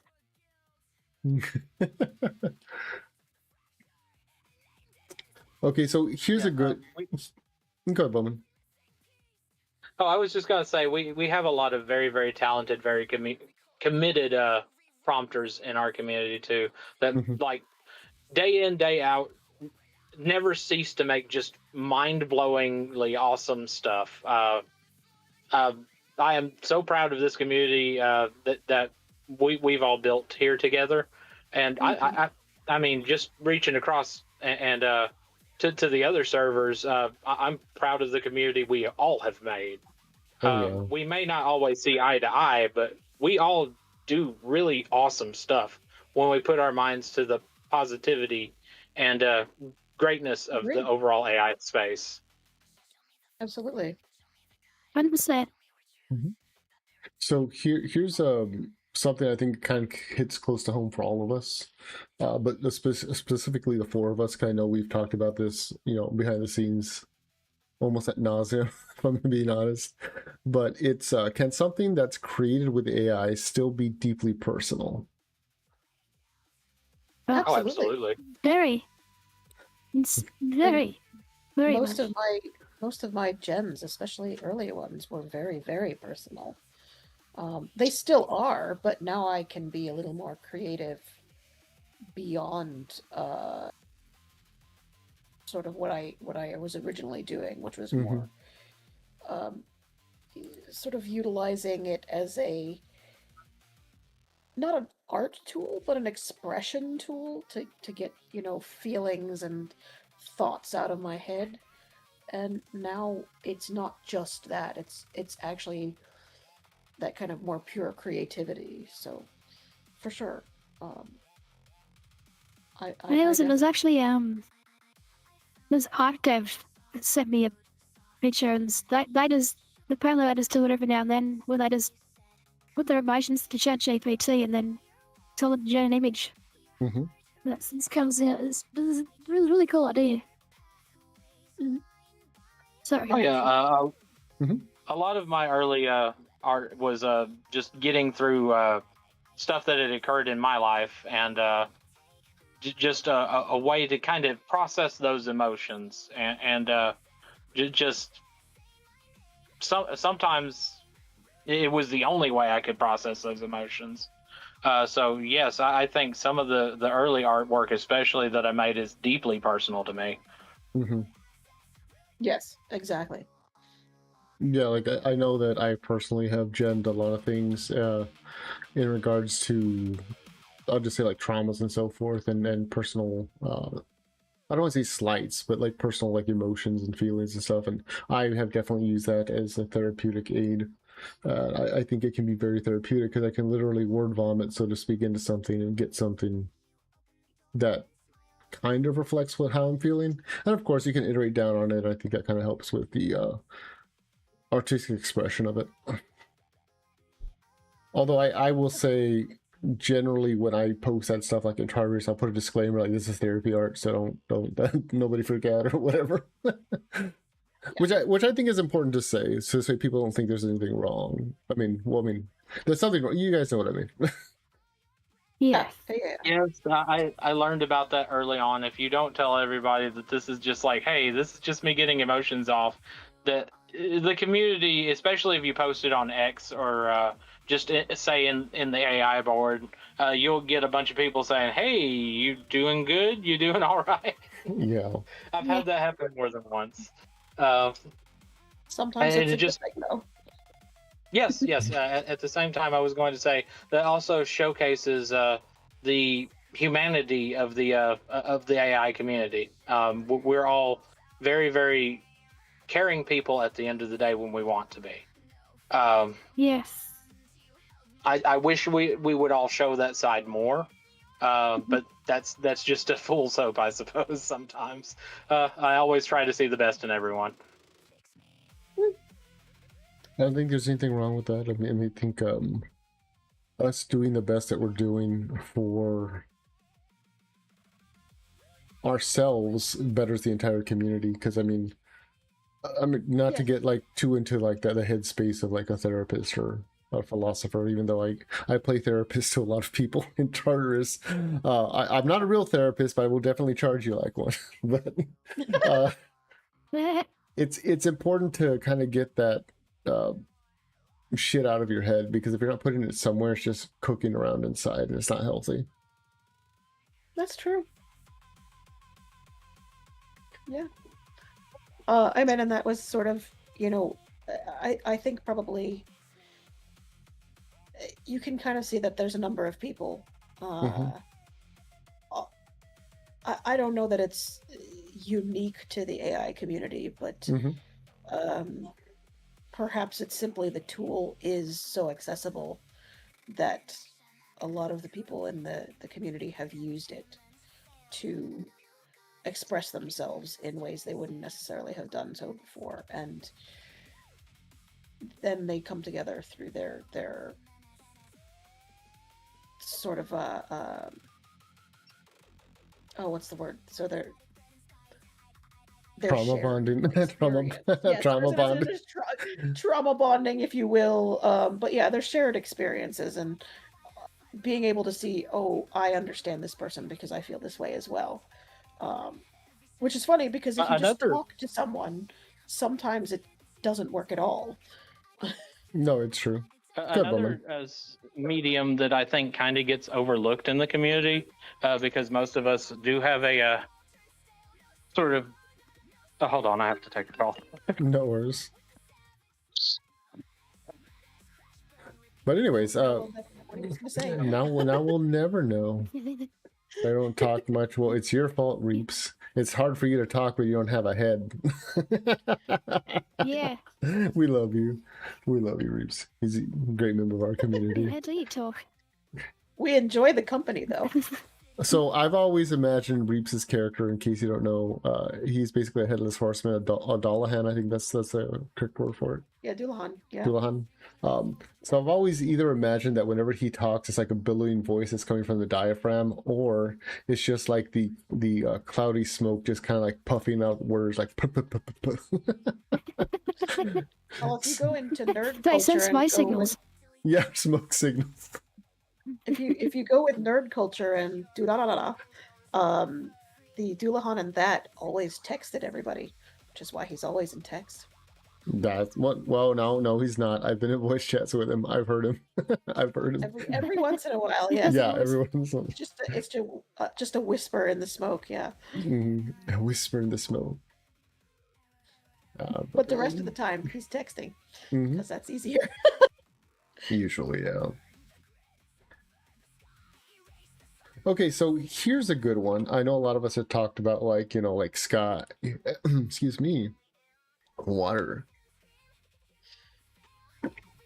There we go. Okay, so I know a lot of us talked about like Sky and Leaflet and so forth, but what other creators in our community specifically have helped us grow and I guess just kind of get inspired and we've learned from that you can think of? Actually, go ahead, Eva. Yeah, no, I'm trying to think. So you. Okay, I'm back. Well, I can actually He's back. say Highlander was the one that actually he put out a song that broke the depression enough. Puts out some really good stuff. Yeah, that's actually what I was going to say, is that the area of the AI community that I think gets overlooked a little bit is the music making section of the AI community. The people that use all the music AIs to make amazing music videos, very cool action scenes involving music and all sorts of really cool stuff. Sometimes I think they kind of get a little bit glossed over, but they make some really, really good stuff too.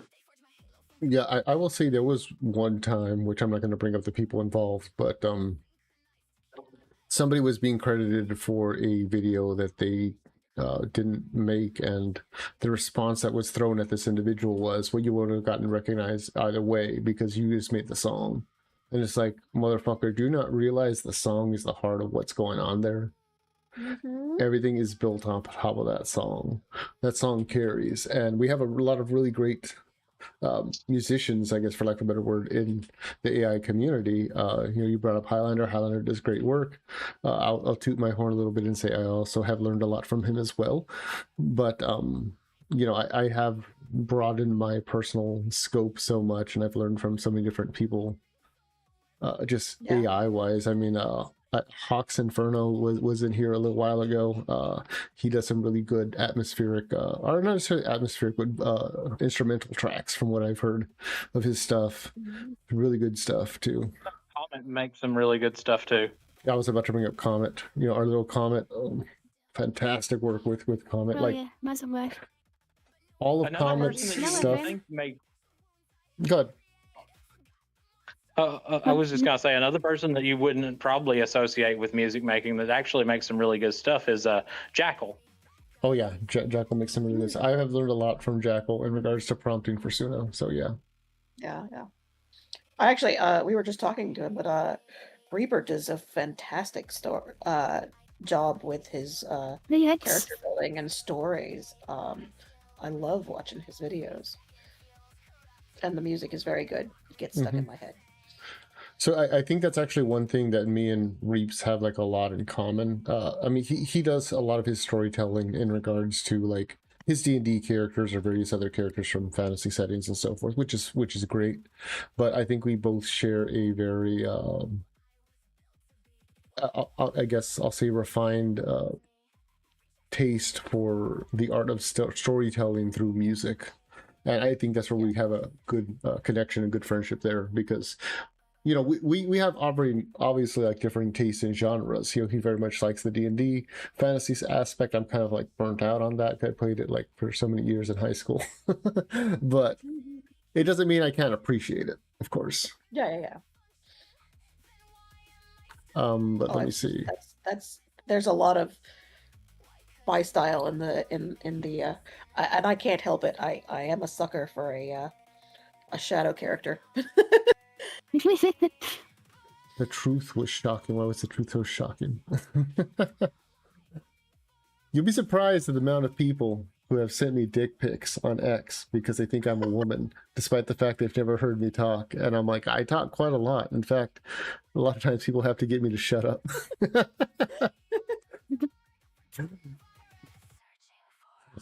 But anyways, I digress. But yeah, so a couple of creators that actually have influenced me. I would say you're welcome to check, but that's Eva's job now. Ha ha ha ha. That's a joke. But so I know Hex was just in the chat. Hex's work is always really good. I've always really admired his use of prompting. Hex does amazing stuff. Really good stuff there. I would say Reaps as well, but you already shouted him out, so I don't want to glaze him too hard. But yeah, some really good people. One person that is in our community, but they're kind of, I'll say more on like the fringe side of things, not in a bad way, but is Pat, because Puffish Pat is in a number of communities. Yes. And he is so creative with his prompting ideas. Yeah. He has some really cool ideas. Another person that I find truly inspirational is our own French bartender, Le Tavernichel. Yeah. Our tab, as we call him here. He has some just really classical artistic takes on things that I have always found deeply inspiring. Yeah, Tab is great. Actually, and again, another one who's just true artist using a different tool. Oh yeah, and he has done some really great stuff, and the type of art he's been able to produce, and I don't want to say emulate because that sounds like dismissive of the style, but you know, like somebody like I would have it somewhere, I can't bring it up right now. Some of his early work that he did, like of Mags, was like just really impressive. I was like, wow, I would never expect to see Mags like an oil painting or something. And also his marble statues. Oh yeah, that was another good one. I think he did a marble statues one, and somebody else did. I think Synthris did a variation of it. I could be wrong. No, I think it was Tolka. Tolka had done like a crystal or a glass one, a glass statue. I could be misremembering, but I digress. Yeah, Tolga has the crystal statues. There we go. Yeah, there we go. See, that's the double-edged sword about having such an active community, is I can scroll over to Tartarus right now and open it, and I can see there's at least like 20 new community prompts that I haven't even touched. Yeah, I only get to do like every third. Yeah, we truly are spoiled for choice sometimes. Yeah. Definitely not Well, complaining don't have about more it. time now. Like, I should be able to get to some more now that I don't have to spend so much time on the day. Which should be good. Which is very true. Very true. All right, let's move on to another question. Point of question.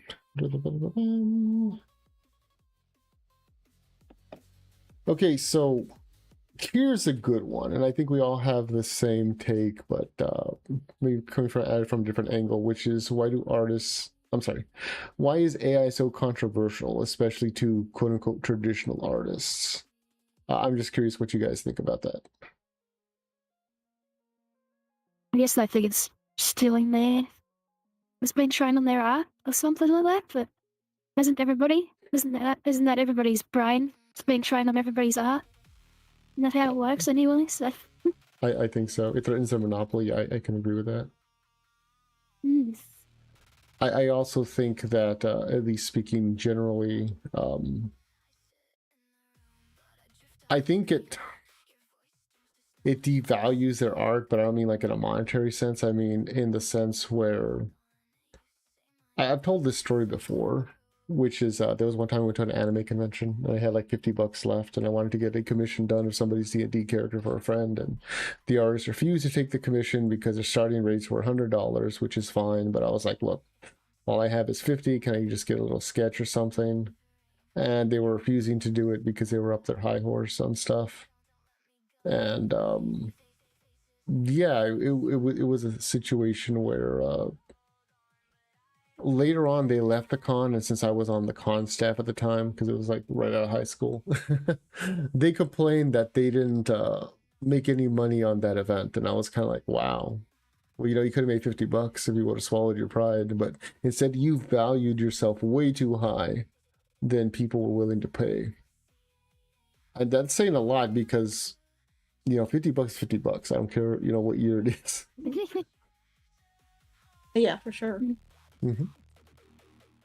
Get all the sheets, baby. Yeah. But I think in a lot of ways, especially like given what like Leaflet's done in regards to making the AI VTubing stuff more approachable for a lot of people, it's definitely shaken certain pillars of a community where these people previously thought they were untouchable, because being able to make a VTuber model, the rigging, all this other stuff, people would cost like a fucking down payment on a house just to get one model made. Yeah, there was one person I used to work with passively when I used to be back in with Twitch, where they had spent upwards of including 10K on models, on a single model. Correction, not just models, multiple, a single model, to get it custom made, tailored to what they wanted. And I was like, gosh, sheesh. Well, and yeah, I mean, and you listen to these some of the people who are doing VTubing, and they can't even get an artist. Some of them won't work with them for reasons. And then you have the others where they're like, oh, yeah, I've paid for this, and it's now been years, and I've never gotten anything from it. Which ultimately, to me, that's not an artist. That's a person who steals people's money. Oh my god. that kind of thing. I mean, coming from that side, like coming from the art community that does do business, that kind of behavior is reprehensible, and yet it does go unchecked to an extent. I have a friend who basically went and requested a commission from another friend who's an artist. He still hasn't gotten it, and I would say it's probably been 10 years. Oh my god, that's too much. I mean, but the weird thing is, he's like, yeah, I know, they've had life stuff, and I was like, there's life stuff, and there's just not. There's life stuff, and then there's just not doing it. I would be appalled if I made somebody wait like that. That sounds like they're living their life with your money.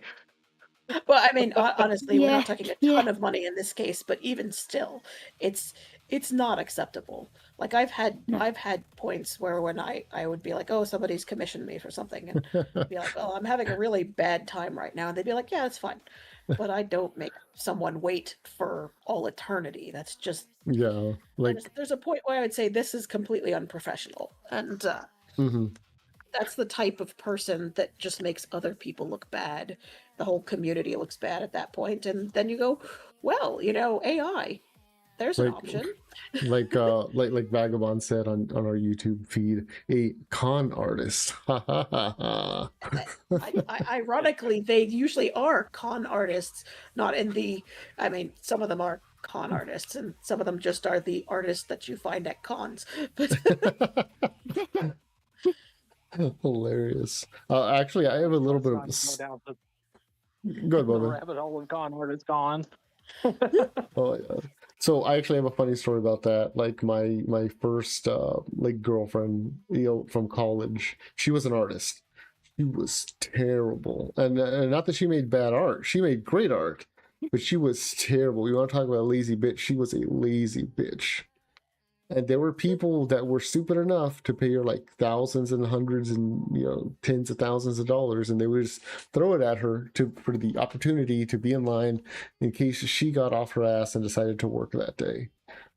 And like I this is why I will say personally, I have no sympathy for artists who are bitching and crying about they're losing their jobs and whatever. It's like, I have seen the way you people operate. You want to be lazy and do nothing and contribute nothing, and then say, but my art. It is embarrassing.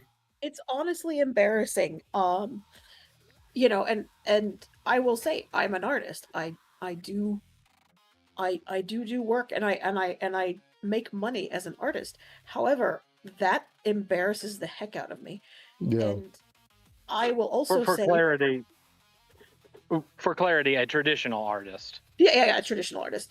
But I'm also not losing money because of AI, because what I'm doing, I mean, you could basically go, yes, I want something like this produced by AI, but it's not going to have been produced by hand. It's not going to be something you're going to sit there and go, this is whatever, it's. Yeah. So to me, the idea that AI is going to replace what I do is silly to me. It's the reason somebody comes to me and asks me to paint something for them is because they want a painting that was done by a human. It's not because I have a skill that is completely unreplicatable. I can admit that what I do well, but someone else could do it. AI could do it, but is it going to be a physical painting done by hand? Well, maybe by somebody else, but not by AI. Right. But that's also what I love about AI is, like, I have waiting in the wings. I have a painting I've completely created through, text prompts Mm-hmm. in AI, and I'm going to now make that into something physical that is painted by hand. So to me, that's just like, that's making something magic beyond what I could do in the computer itself. That's Actually, my creativity. Good woman. that actually reminds me of a story of one of the first collaborations that me and QB here did. Was I helped her on the AI portion of a hybrid painting she was doing, where it started off, I believe, as a prompt that me and you were kind of working on, passing back and forth, sort of like, well, I think it should be this way, or it would look better this way. And then once you got it to a point where you wanted it, you then finished the painting with acrylics, I believe. That's the one I'm talking about. It's still in the works, but yes. Oh yeah. Eventually I'll post it up, and I'll show the original, the various AI versions of it, and the final, and to me, I mean, to me, the one thing that I'm annoyed by most in regard to AI is the idea that you can't copyright your creation. And this is just like a side thing for me, but for me, the idea that, like, we had the government come in and say, this isn't the work of a human person, a human person. I get you. It isn't the work of a person, therefore it's not copyrightable. And I'm like, It's the work of my imagination. Yep. I don't see how this is any different than a screenplay writer writing a screenplay, or Yeah. a novelist writing a novel, just because it's now in a pictorial sense, or it's a musical sense, Mm-hmm. doesn't mean that my brain didn't come up with this. No, it's very true. It's like if I was to go to a novelist and say, "You didn't invite those words. You didn't invent the alphabet. Get the hell out of Yeah, here, you hack." Yeah, that's your own language. What? Did you invent this language? Get the fuck out of here, you hack. Did you create those letters? You come up with your own. No, Yeah. it's true. All right, cool. Yeah, that's just a little pet peeve of mine. But that's part of why I was like, well, fine then. I'll create the whole freaking picture in AI, and then I'll just transfer it onto my easel with paints. What are you gonna tell me I didn't make it? Yeah. Right? All right. So here's an important one. So what are some responsibilities you think as AI artists or creators or whatever you want to call us that we should have, at least like in regards to our own community? Because the ability to generate gives us a lot of freedom. One thing I will say that we are very big with on Tartarus is consent. And I just don't mean consent like in an NSFW way, I mean consent in like a literal way. Meaning if I want to use somebody's character, I'll generally either be friends with them already, or I'll just reach them out and I'll be like, "Hey, are you cool if I do this?" And then they'll say, "Yeah," or "I'd prefer not," or what have you. But I think that's one example of like a responsibility we have. What do you guys think? I think it's a really Yeah, they're important the. one, ultimately. Mhm. Consent for sure, and then I suppose I don't know that it's a responsibility, but I do think that it's a worthy goal to just be showing what you can do in a positive way. I mean, yes, you can do the AI slop that people laugh about and find funny, or people want to hate on, or something like that. Uh, I use AI, therefore I'm evil, kind of thing. But at the same time, also showing the truly beautiful things, the truly amazing things you can do with it as well. Your hex methods, your tavernicals and stuff like that. Mhm. These are the people that we really want to support and promote. Kind of what the best of this, what the best that can be done with AI so far. Mhm. Because of course we're nowhere near the end of that road. That's going to continue to be pushed and pushed and pushed. Oh yeah. Yeah. But, Rapidly. yeah. Yes, so rapidly. Yeah, I also think another area of responsibility that we should have is the responsibility to acknowledge and also like kind of like what Kibi had said already, kind of like build up existing creators in our space. So you had brought up Hex and you brought up Tav, and I agree with that because it's so easy. What do I gotta say this respectfully? It's so easy for people in this community to get a big head and think that, oh, well, I invented this one character design and no one else is allowed to have this character design. And if somebody else dares to gen a character that happens to be the same color skin or the same hair color or, what have you, that that they're fucking encroaching on your artistic creation, when it's like, I'm sorry, do you own the internet? Last time I checked, you don't. But I don't know. Go ahead, Boo. I'm sorry. No, this is great, but Yeah.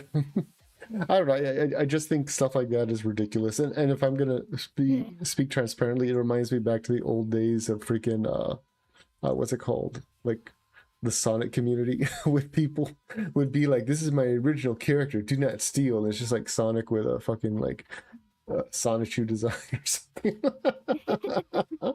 And it's like, no, oh my not god. an issue. Yeah. I was never like really into that, but my ex was, so it was like kind of like ew. Chris Chan redo, yeah. But anyways, yeah, I just think, you know, the responsibility comes to us to not necessarily hold other creators accountable, but build up and strengthen the creators that are like legitimate. And by legitimate, I don't mean like I mean ownership for what they're making, but you know, you see the unique people like Hex and Tab, and I saw Jolly Joe mention in the chat as well, which Jolly Joe does great stuff, and he has an art style all his own. Mango is another one. Like if you guys ever seen Reeving Mango's work, a good friend of ours, his art style is something he's like curated for like traditional artists as well, that fell into the AI space out of necessity, and his stuff is very iconic. Even his gens, he just knows who's instantly. Mm-hmm. Well, I mean, and you also have people like Jupool, who just does the most amazing stuff, but it's all to keep the community spirits up, and is very funny and a joy to be around. That kind of. Yeah, Jupool is somebody who, he's somebody who came into our community that I was not expecting to be interested in Tartarus, and not because I was against him. He busted down the walls of Tartarus and says, "I'm here, baby!" Like boom, baby, all Cusco style. So much money, jeez, very good those walls. But as much as Exa. Another person that just makes me laugh every time they do something is Miscreant Mule. Yes. Yeah. We mentioned him earlier too. He's good one. Some of the best peeps. But him and Jupool and Mule, like whenever I see their posts, I either like end up like kecking IRL, or I just end up with a big smile on my face, depending. So yeah, for sure. They're great. I think that's actually what a lot of people are missing, at least from the outward perception of Tartarus, which I'm fine with, because if I'm going to be completely honest, a lot of people don't understand what we do here, and I'm fine with that because we're not open to the public. We're a very close-knit community, like I said earlier. But let me stretch my back. Thank you, Ender. But I think I was going to sound really elitist. I just realized that, so let me rephrase it. If we approach you to come into Tartarus, or at least with the offer of coming to Tartarus, it's because we see that you have an artistic talent, and we would like to see how far we can help you take that. But you're always welcome to tell us no. We never like demand loyalty or fealty or whatever the fuck you want to call it. I don't believe in that. You can go wherever you want, do whatever you want. We're just offering you a different venue with which to come and create. Yeah. Yeah, for sure. All right. So I kind of wanted to briefly go. I don't know if you guys can see on the Twitch chat. We all have like our little names. I wanted to touch about that, give a little bit of lore in regards to things, because obviously I am MagsNoctis the problem. I wonder why I got that name, which I will go into the story about. And Eva is, of course, our community has dubbed her the dead mother of Tartarus, so I've kind of, I think that's adorable. I've heard that one recently. Yeah. And QB is, of course, the Queen of Black Veil, which we will explain quickly. And then, of course, Bowman's name actually isn't Bowman, it's Azrael. That's his character's name, but we call him the Bowman, so... Yeah. It's actually a funny story in regards to that, but yeah, if anybody wants to go first, like give like a little bit of like why that kind of like little nickname matters to you or is important to you. I think we should all like bow to the Queen of Black Veil. Queen of Black Veil. We bowed, my queen. bow to the queen. Oh boy. So the real story behind that, you know, and once again, you're free to correct me if I get anything wrong, QB, is that basically her character already had this kind of like lore built into it, and it just so happened to coincide with another thing that was going on. So we started calling it Black Veil. People got their knickers in a twist, and it's hilarious. My goodness. But yeah, there's go ahead. no, I was gonna say if you want to elaborate on that a little bit more, you're welcome to. Well, it's just, yeah, ultimately, it's sort of a thing that happened, I guess. Organic But, yeah, creation, who'd have thunk it? I have, although you don't. Yes, it is. I don't have them with me today, but I've got my shadows, and they hang out all of the time.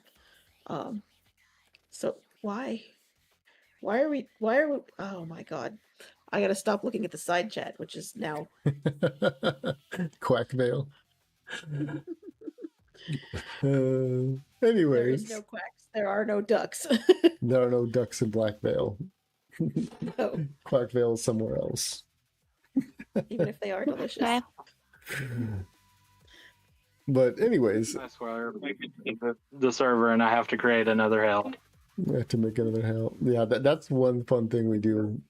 We make like different we call them hells because people Yes. already have a negative perception of us, so we lean into it really hard. But we have a butter hell, we have a lemon hell, we have a breakfast hell, we have a We have the crab boil. we have the crab boil, which isn't a hell, but you know that's where crabs go to boil. Anything that people gently much in general chat ends up with its own hell. The cow Oh, hell. and we have the femme fatale heaven, because that's apparently not hell. Oh yeah, that is a heaven. Oh, That's a yeah. heavenly realm in Tartarus. It's in the Elysian fields. You goddamn right it is. But anyways, You just go there by going up some stairs. It's fine. very true.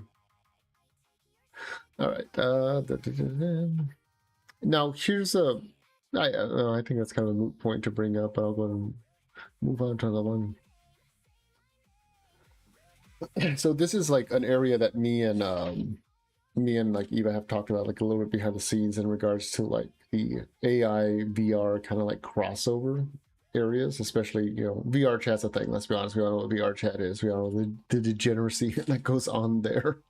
But like at what point do you think AI will basically grow as a conceptual technology before it will start being like, oh, I can gen something in real time in VR and then utilize it in VR, and then we're literally like living in a holodeck from like Star God. Trek? Yeah. I think live AI gen would be like, what, a year away. You think so? It's like where it's actually generating the environment on the fly. I think so. I don't think it's going to be that far off. I might be right, it might be sooner. But I reckon like a year away we'll have something in that type of build. Mhm. Maybe games that can live generate on the fly as well. Yeah, I Just could feels see it's that. going that way. Because there's already a lot of games that use like generative AI for well, I guess I'll see For like for assets and stuff. yeah, for assets and stuff. One that I used to play a Yeah. lot is Where Winds Meet, which uses AI for like chatbots and stuff. So this way the NPC interactions are always kind of unique for the most part. But Yeah, even like as in like an AI sort of overlord in video games and stuff like that. mhm. It's already starting to happen where there's actually like AI controls outcomes and stuff like that. So it's yeah, we'll see that happen soon. Yeah. What do you guys think? Moment, QB?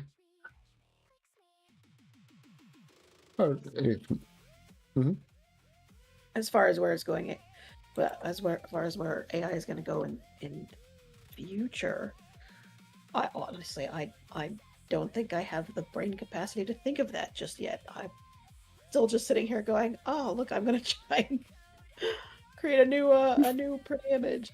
I actually, for me personally, I just want to start learning more in the video genning and stuff like that. So I don't know where AI will go. It'll be well beyond where I'm at. But it's more just like I want to see where I can take it, and ultimately, yeah. I get you. I think when it comes to what we're going to see in the future, it's very akin to kind of like what Eva said, where it's like, because I've messed a little bit with VR stuff, like in a professional sense, so I'm well aware, like the headsets, the what do they call, like the walking treadmill, like octagon things that you set up, so this way you're always on a movable terrain type of thing. And it's like, how long is it before we're not even going to need that anymore, where things are just going to like generate like on the fly, like a real... We're gonna be in Ready Player One in the next, God, 5 years. I fucking hope so. Please, next year, I would love that. But yes. Oh my God. Yeah, honestly, VR, like VR headsets and those treadmills can only go so far, can't they, for realism? Until we just, the only way to really do it is plug in with a chip with Elon's brain implant. Matrix me up, baby. Let's go. Yeah, that's pretty much it. I'm like, where's the point where I just become the brain in the box? That's what I'd like. Yeah. Makes that's so not AI though. Plus 2 at one point. It wasn't that great. At one We point. still have to pay taxes at that point. You kind of fluttered away, Boban. If I'm being a brain in a box, I don't want to have to pay taxes. Oh yeah, I can agree with that. Why should you have to? I think if we're a brain in the box, probably they own us already. But I'm like, fine, I'm a brain in the box. Give me the Ghost in the Shell body when I need to go out and do something. I'm fine. All right, so we only utilize half our brain anyway, so we're in brain in the box. I can utilize the other half, or we use the half we usually have. Yeah, that's exactly right. I'm good with the fully cybernetic body. I was very, very disappointed when I had my neck surgery. I was like, okay, just take out the whole thing, give me the cybernetic one. I'll be fine. Yeah. And then I woke up and they hadn't, and I was very disappointed. I can relate, not necessarily in regards to neck surgery, but in regards to something else. I'm like, oh, okay. Anyway. Yes, exactly. So we'll get there. Yeah.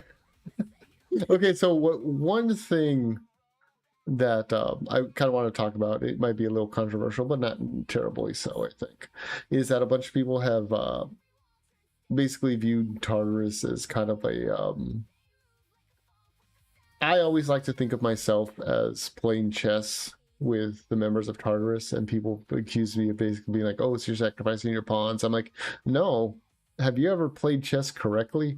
The goal is to get your pawns to the other side of the field. This way they can graduate to whatever you need them to be or whatever their full potential is. And then you could really dominate the board. And that's how I've always viewed members of Tartarus. I like to welcome people in, find what their talent is, find what their passion is, help them refine that, and then help them prosper. Because once they succeed in what they want, that reflects positively on our community. So it's kind of like, why would I want to use a line from Dune, which we just watched the other night? Why would I break my best knife against a rock before a battle? It's like, why would I do that? It doesn't make any sense. Yeah. Mm-hmm. Yeah. But yeah, I've always felt like I'm free to do whatever I want. I've never been pressured into any kind of creative valley, so I've always felt very welcomed and, I guess just free to express how I wanted to. Yeah, and that's I always strive to do that in our community. I mean, unlike other people, I don't have to break out a whip to get people to quote unquote what I want them to do. I could just basically be like, hey, it'd be cool if we did this, and people be like, bet. And before I know it, I have somebody like Nodoka or Syntheris or Mule or somebody already like copying out like 5 or 6 gens, and I'm like, oh, cool. Yeah. I admit it's a joke, but cool.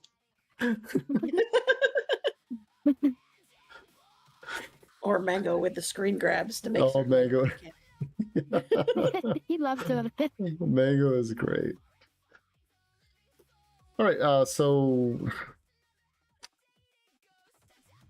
what creative possibilities do you guys think we haven't even begun to explore yet with Tartarus? Oh gosh. I could see, like, if we're talking like Tartarus Media, I think with the right people interested in it, you could see like actual anime style animation. Yes. Like Mhm. story building. I would love to see some story building where we actually worked on something. Like, even if it's We can not, get a sponsorship. It'd be amazing. well, that would be very cool too. Yeah. But I mean, could Mhm. you imagine if we started simple enough and started doing like what do they call them? They called them like motion comics initially, Mhm. where it was just the comic itself with a little bit of motion. You could do they're kind of like animated storyboards almost, and you could put Mhm. together a lot just like that, and then move into, okay, let's start animating, you know, and you could do projects that would take like months or years worth of time and do them so much more fast depending on who was interested, what, Yeah. you know. 100%. If we decided to organize something like that would be amazing. And it's not just, you know, a single person doing everything, but Mhm. uh Yeah, having this well, I've kind got of a pretty efficient creative, way now to allow different people to gen the same thing and just pretty much get the same outcome. Yeah, very So, true. yeah. Oh, I mean, we have let me interrupt real quick. We have DJ Arkham on at YouTube just hopping in to say hello, and hey, we just finished talking about you, DJ. Appreciate you. new DJs again. yeah. I don't have the YouTube jet up, so I think I can't see. I should I have, I mean, should have that up depending as on, well. I mean, and depending on who we have in the server and what they're interested in, we could be doing games.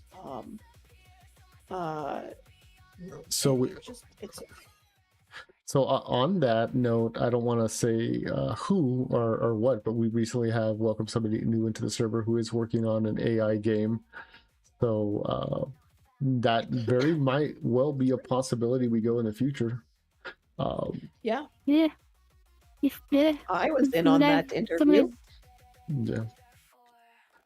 So yeah, I definitely think, you know, we've, I mean, because obviously, you know, with Club Tartarus, we have Tartarus Media, and it's very much is just that. Like, we want our people here, our talents, so to speak, to utilize whatever it is that they feel creatively drawn to, and we really push people to collaborate together and to try to get work done together as a team.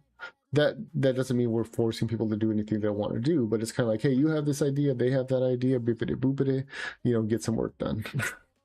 Yeah. And of course, that is ultimately where I think we have the, I think we have a lot of the inspiration, Mhm. and in future probably we'll want to look at the motivation side of things too, because as we've semi-touched on, artists and artistic temperaments are interesting.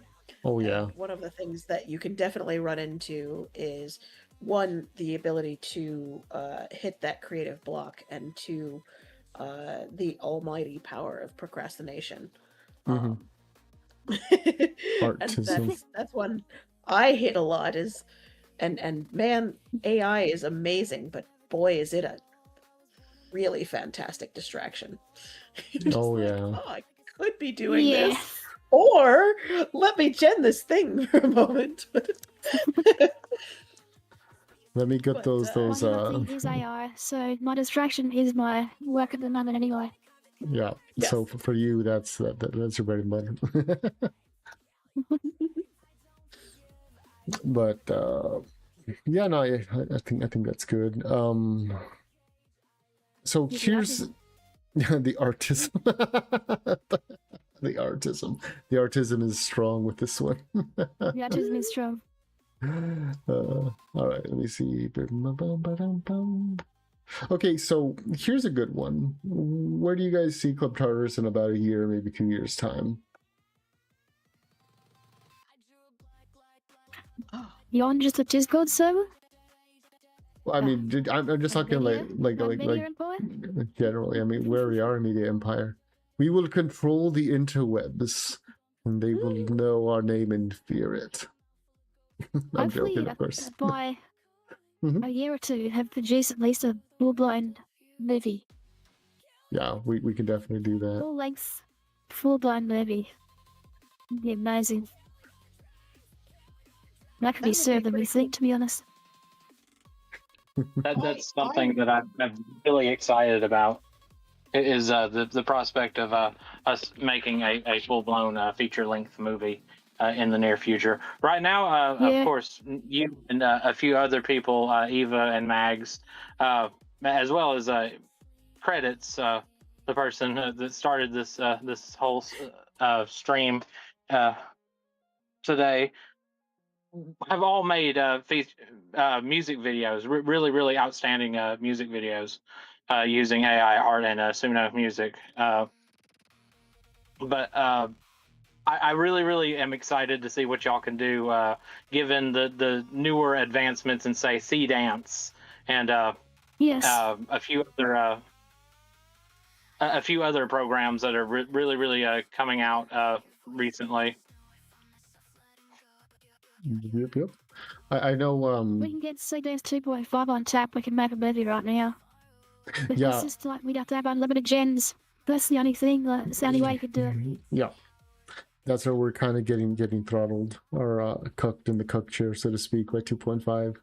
Because Yeah. there was a couple of gens that Eva had worked on that, you know, I think you posted them in Tartarus, but I know 30-second gens between $15 to $20 for that 30-second gen Yeah. that I tested. Like, it was crazy to ridiculous. imagine making a movie. It's, Right. I mean, dollars is nowhere near what a Hollywood movie costs, but it still costs us thousands of dollars in gens to make a movie. What, thousands, Yeah. tens of thousands, maybe. Yep, very true. Very That's a true. dollary, dude. Yep. That is a dollary too. That is. But I mean, Very true. I think that's like in a year or 2 years, I would want to see absolutely the community flourishing. Is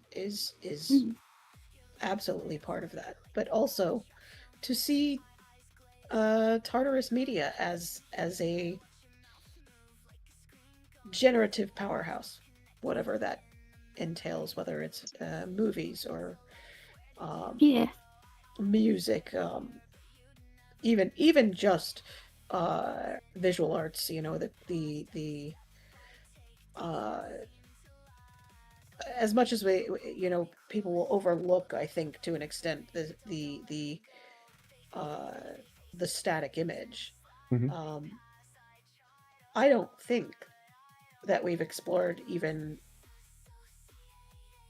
probably a tenth of what we can do with that. You know, if you start combining things like the 3D and the like, we could be building three-dimensional paintings and the like, and then if you add motion into that on top of it, you know, there's so much that can be explored. I know probably like 5 years ago, maybe.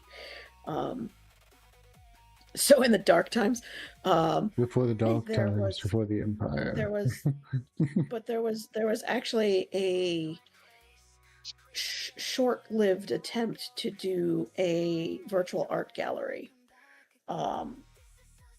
That was Yoshitaka Amano's artwork, and I don't think it ever went anywhere.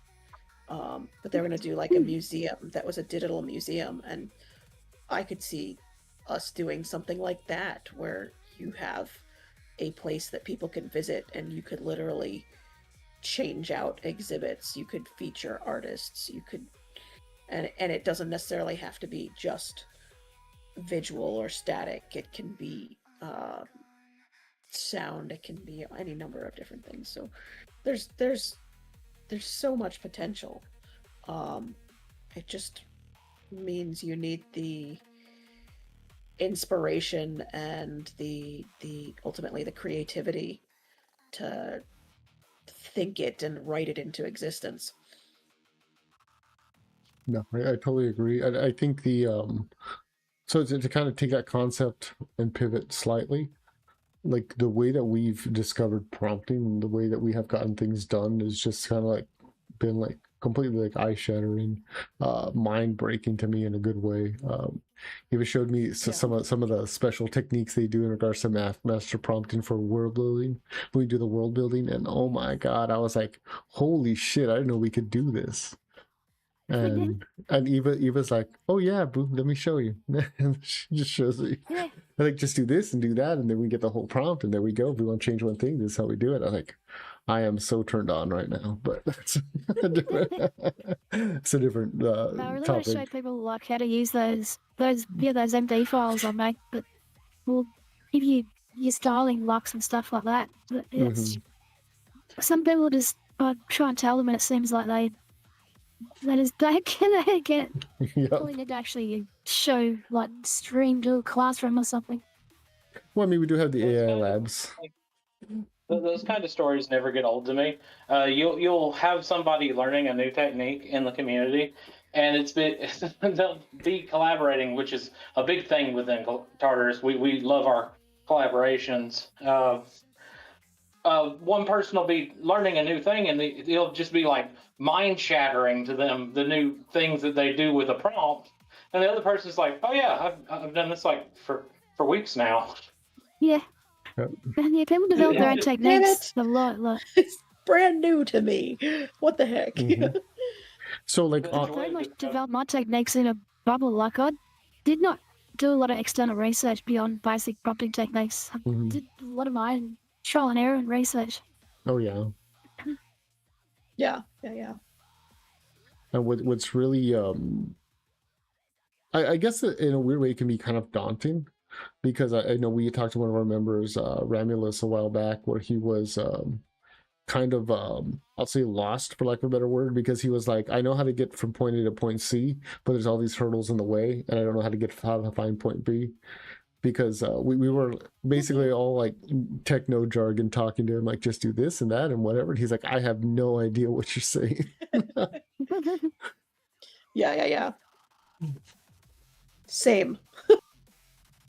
I know the third step is profit, but I don't know how to get there. Third step is probably I'm just missing the second and third one. Oh, that's right. Fourth step is profit. Yeah, fourth step is profit. I'm also not good with math. Well, that's okay. We got AI to do that for us. But this whole community has just changed my everyday life for the better. I find myself, whenever I just have downtime, it's like, okay, well, I'm gonna hop on GPT and just craft a new prompt, just something I've never seen before, bring something completely new into existence just for the sake of creation. Very true, very true. It's just, I wouldn't have ever seen myself involved in anything like this probably about 2 months ago. It just blows my mind, and it gets better every day. This is the worst that AI art will ever be. Yeah, Shasty, every day is the worst that it will ever be. Not if we go back in time. If we go back in time, then it will be worse. But we can also wave to the basilisk when we do. Yep. Yeah. True. You know, they Exactly. probably been the best thing about done ever, actually. Yeah. Everything just needs to be fucked here. Let's do it.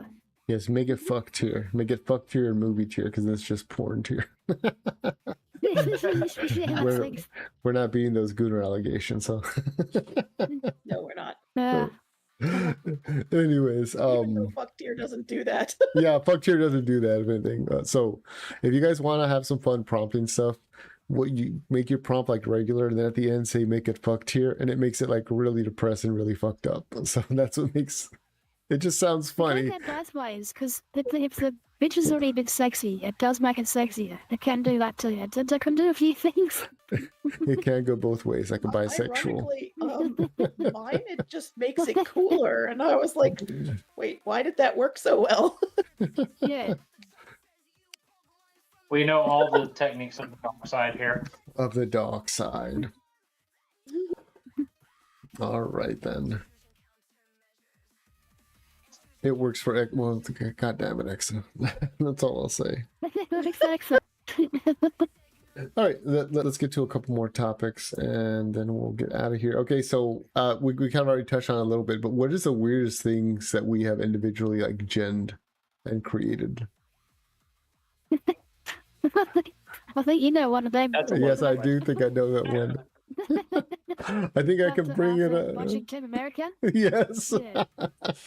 Trying to do a Team American gen, and the puppetry just came out bizarre, as I will say. It was absolutely hilarious and cursed.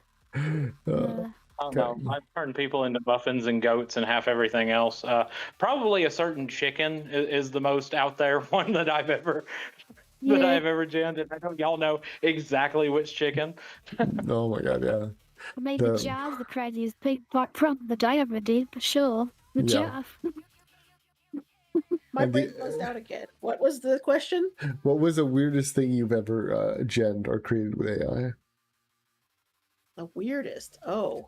Whether it was intentional or otherwise, because I've done some pretty weird gens. For QB, I mean... I was going to say, Lissandro is probably my pride and joy. Oh my god. Not easy weird, but it's just fantastic. In case anybody watching doesn't know, Lissandro was that weird pink thing that was on the prompt of the llama. day. You can just say it. He's an ass-faced llama. Yep, butthole mouth llama. And to all of our horror and first knowledge, this thing does exist in real life. It does.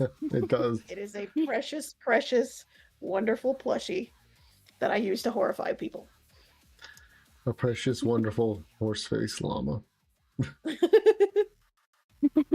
I agree with you, Megabyte. Tab's Lovecraftian prompt is pretty darn awesome. I genned things that cannot be shown in polite society with that one, although it was not my intent. It's hilarious. I'm trying to actually, hold on, I'm trying to go back through, let me see if I can find it. You shush, Exa. You shall not lust after QB. That's a big no, don't you know? I see you in the chat here. Saying it's an abomination of nature would assume that it's natural to begin with. Right? Oh, that's the wrong one. Let me go over here. There we go. Yep, the wings take up a lot of real estate. Okay, so if you guys look behind us, this is. Just leave it up there for the rest of the stream now. This is Lissandra. It is staring into your soul. Yes, he is. He's just the most beautiful thing. It's a marvelous creation. It's a marvelous. This is wonderful. 10 out of 10. These are the true evil plans that Club Tartarus has to take over the world. Yeah, nobody thinks it's a llama, but it is in fact a llama. This is actually Lissandro with the Gladiator prompt that was done a while back. It was a prompt of the day. Yeah. Credits just says, I have done it. Yeah. Yeah. So we were watching Gladiator. Yeah, because there was a prompt that was a it was like a merge two things prompt. And so I used my photo of the real Lysandro and a screen grab of Commodus doing the thumbs down from Gladiator, and it created a beautiful, beautiful image of Emperor Lysandro here giving a thumbs down, and then I made the character sheet. They talk about the joys of creation. Whatever this is the opposite of that. No, it was amazing and it's wonderful, and everybody who sees Jesus. it Nugget from shows me- orbit. That's what Morgan said. You will- you Nugget will from see. orbit. In a weird way, it reminds me of the Gnostic story of Sophia and about how she made the demiurge and was so like amazed and horrified by it at the same time. That's Lysandro. Exactly, Megabyte. It's amazing. Maybe for the wrong reasons. But amazing. That's exactly right. You have no Absolutely. idea how much joy I get when somebody goes, "What is that?" And I'm like, "Oh, let me show you." Oh, Look yeah. at his eyes and you see the DVD logo bouncing around a screen. My favorite one, let me see if I can find my favorite gen of Lysandro. No, wait, it wasn't this one. Hold on. Keep talking. Let me He's find it. immortal. You can never kill him. No, but Dark got Fire just close. makes him stronger. Dark got close once. Spencer, I see you in chat. I know what you've done with Lysandro. You have no room to talk. You are part of the problem. And by part of the problem, I mean part of Tartarus, depending on who you talk to. Ha ha. Oh, here we go. Here, I think I found it. What do we got here? I'm gonna have. Oh, never mind. Keep talking. Amuse yourselves. My goodness. So what? It's because we gen so much stuff that it's like, where's that meme? Oh shit, it's gone. Yeah, it's so hard to find things. Yeah. Hard. Oh my. Bowman, what's Well, your? I need to stop what's talking about your- that AR program. Tomorrow. Pictures what's that your for me. Mm-hmm. Bowman, what's your craziest thing you genned? Oh, I already said it was the certain chicken with 9 tails. And Oh, yeah. yeah, it had a lot of meat. Let's just say that. I was gonna say, there's a nice Well, I think you've recent gens. breasted chicken. Yes. Anybody that has that chicken will not go hungry this winter. Oh my god. You intending to eat that chicken? Someone's attempting to eat that chicken, but that's. The rest is the Someone best part somewhere, too. I'm sure. Isn't that crazy, guys? Isn't that crazy, guys? Oh my The god. biggest of chickens. Nice. Oh my goodness.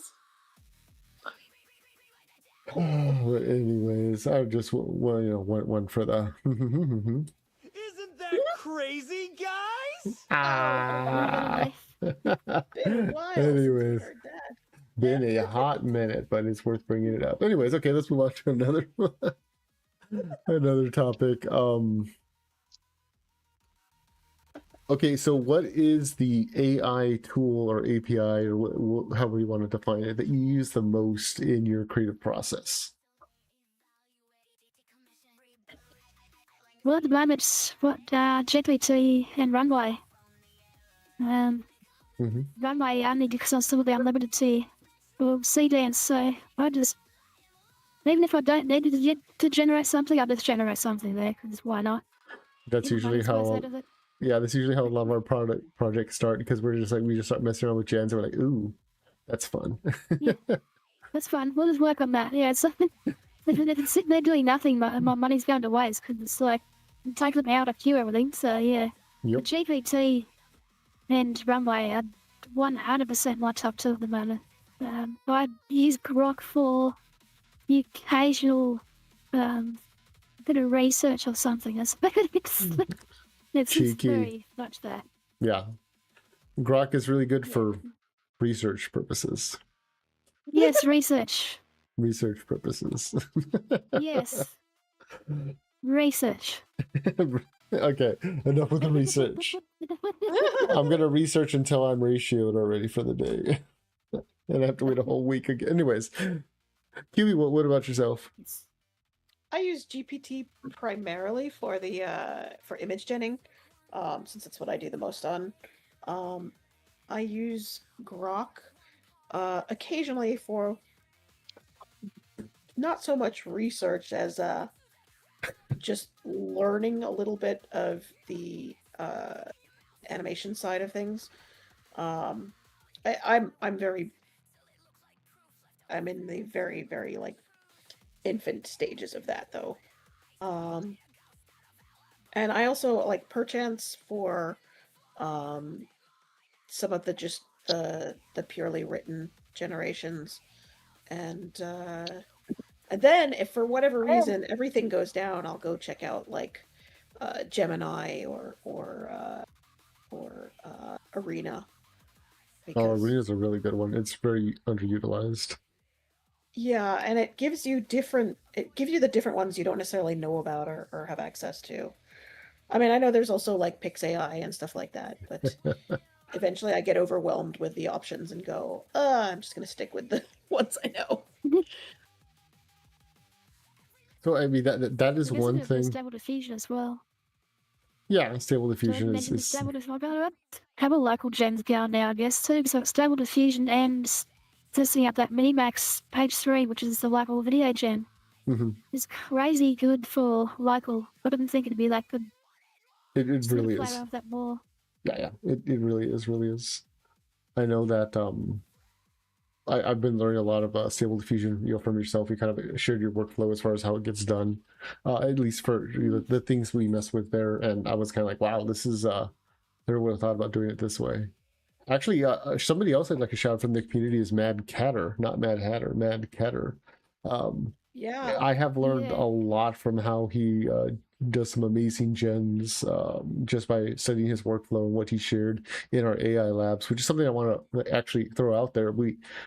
On Tartarus, we actually do have AI labs where we actually try to collaborate together on like projects. If you're like, hey, I'm trying to do this, I just can't get it, or I want to learn more about this, can you sit down and teach me, hold my hand, senpai type of thing, then you can go in there and learn. But probably once I figured Minimax out a bit more, like I'll probably fill up a document I can throw in there to let people know how to prompt it at least, because I started off like I got Grok to research it. I was like, but tell me how to prompt it basically, because I hadn't used it before. Nobody really has. It's brand new. And it came back with me, it should be short prompts. Started with these short prompts, got terrible results. Yeah. Went and asked GPT to do the same research, but deep research with the higher end model.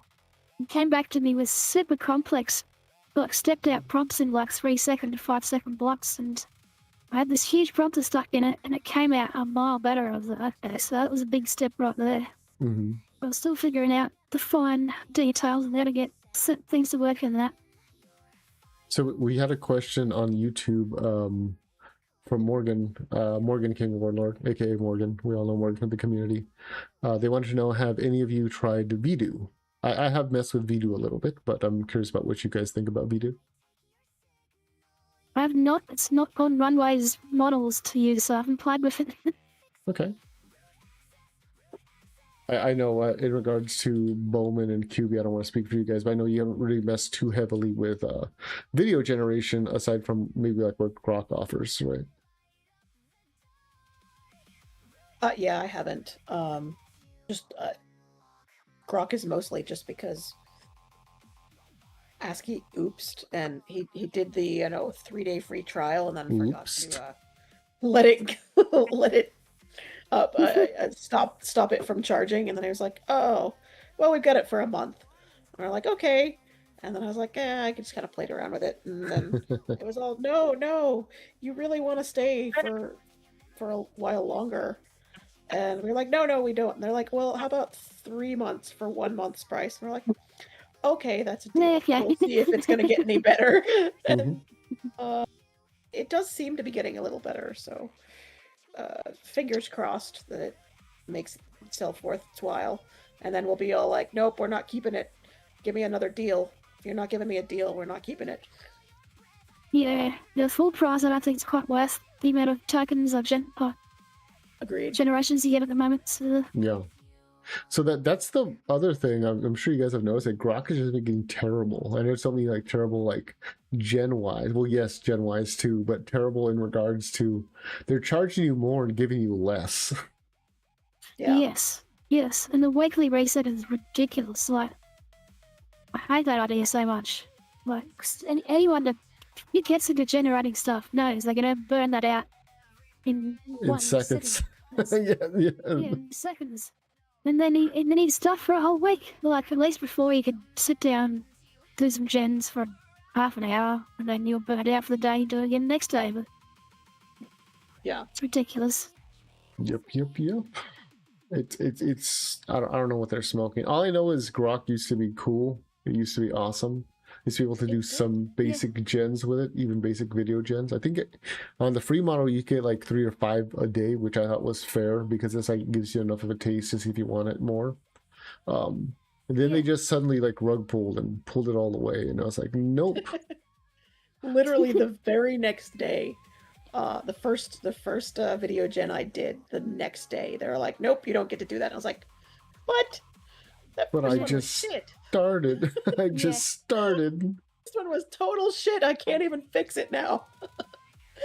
I know I moved away from Grok because I used to be primarily, like, in fact, I used to be solely a Grok user. All of my early artwork was done on Grok. And as a paying user, having Super Grok for the $30 plan, when they changed the limits to where it was like, I couldn't even get really good into my workflows before running out of gens and getting rate locked. That's what primarily forced me to come over to GPT. And with it being $10 cheaper and really hard to hit that limit, it's a brainer. Yeah, for sure. I haven't looked at it. I know. No, I do miss the Mhm. some of the messing around with the animations that I could have done on Grok. But me myself, I've never been much of a video maker. I've been primarily still image.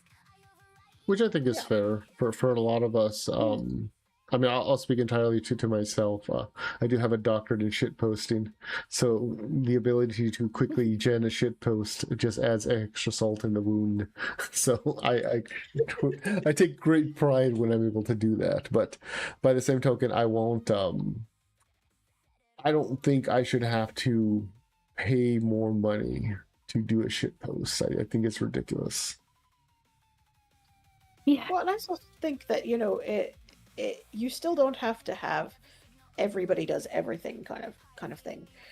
Someone who's good with image gens, certainly in something like what we're considering for the future, you can have the people who do image gen creating the scenes and, you know, maybe doing keyframes and stuff like that where they can visualize something that then someone else can animate.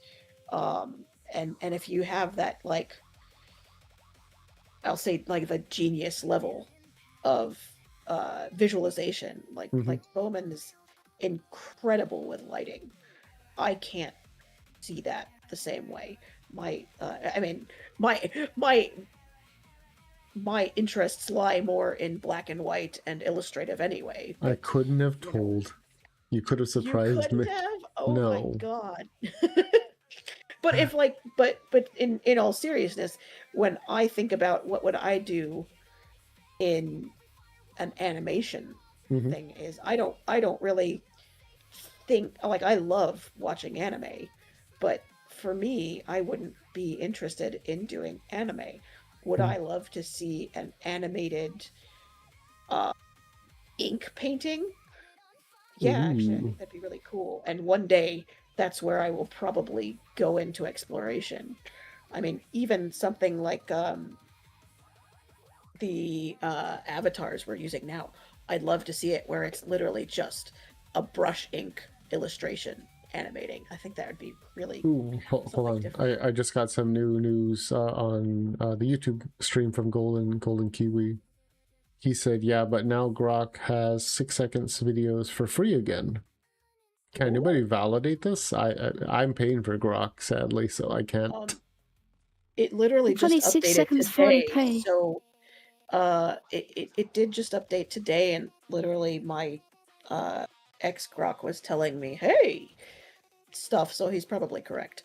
Well, I'm not saying he's lying. I'm just saying, like, is that in effect everywhere? I know we've had issues, because obviously, like, me and Eva don't live in the same place, sadly. But I might have access to some things that they don't have access to, and vice versa.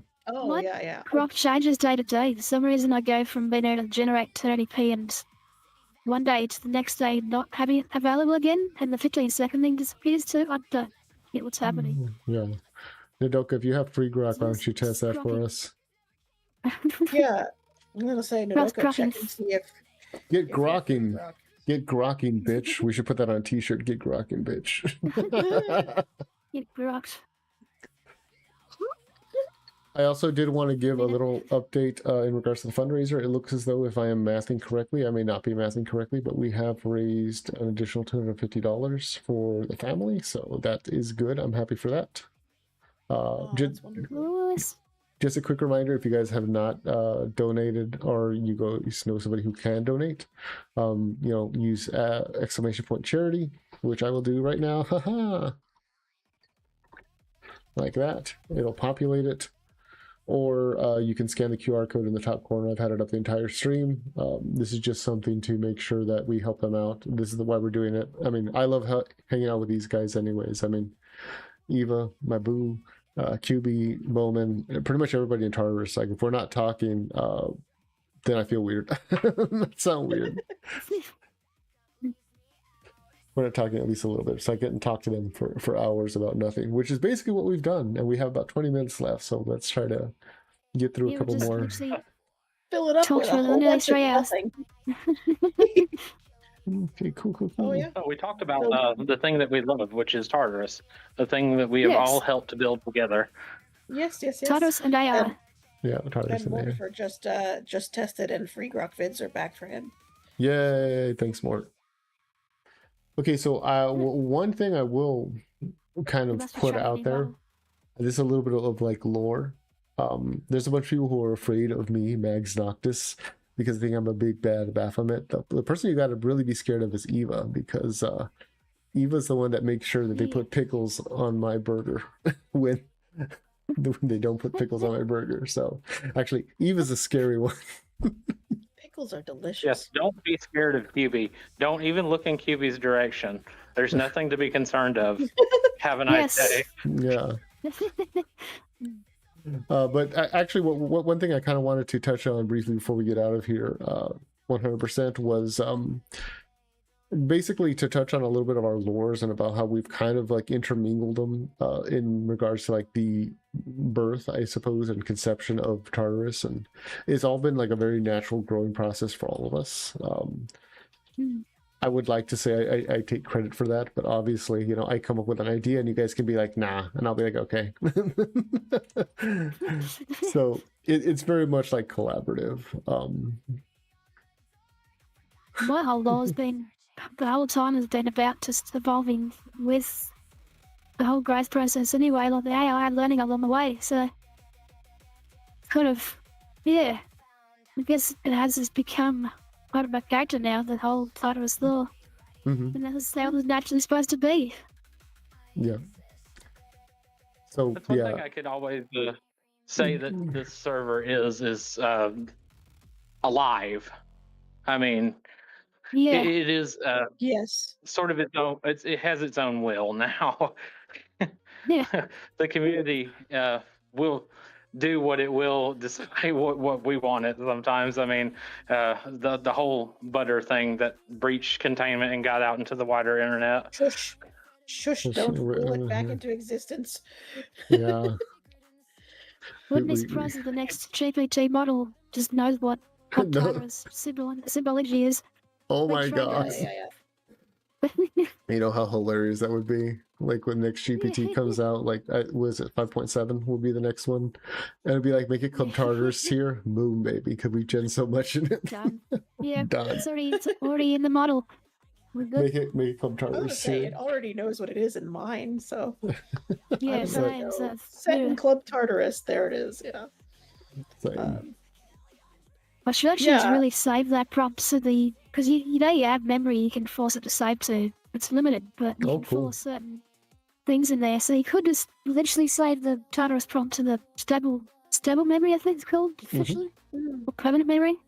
Ooh, cool, Yeah, cool. if you tell it to I actually remember- like save these to permanent memory, you'll see a little update to memory thing come up.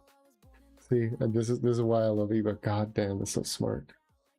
Like, Hey, Mag, I just wanted to know if we should cover a topic right here that I think is a subject of confusion for many people who are not in Club Tartarus, which is which is the supposed religious aspect.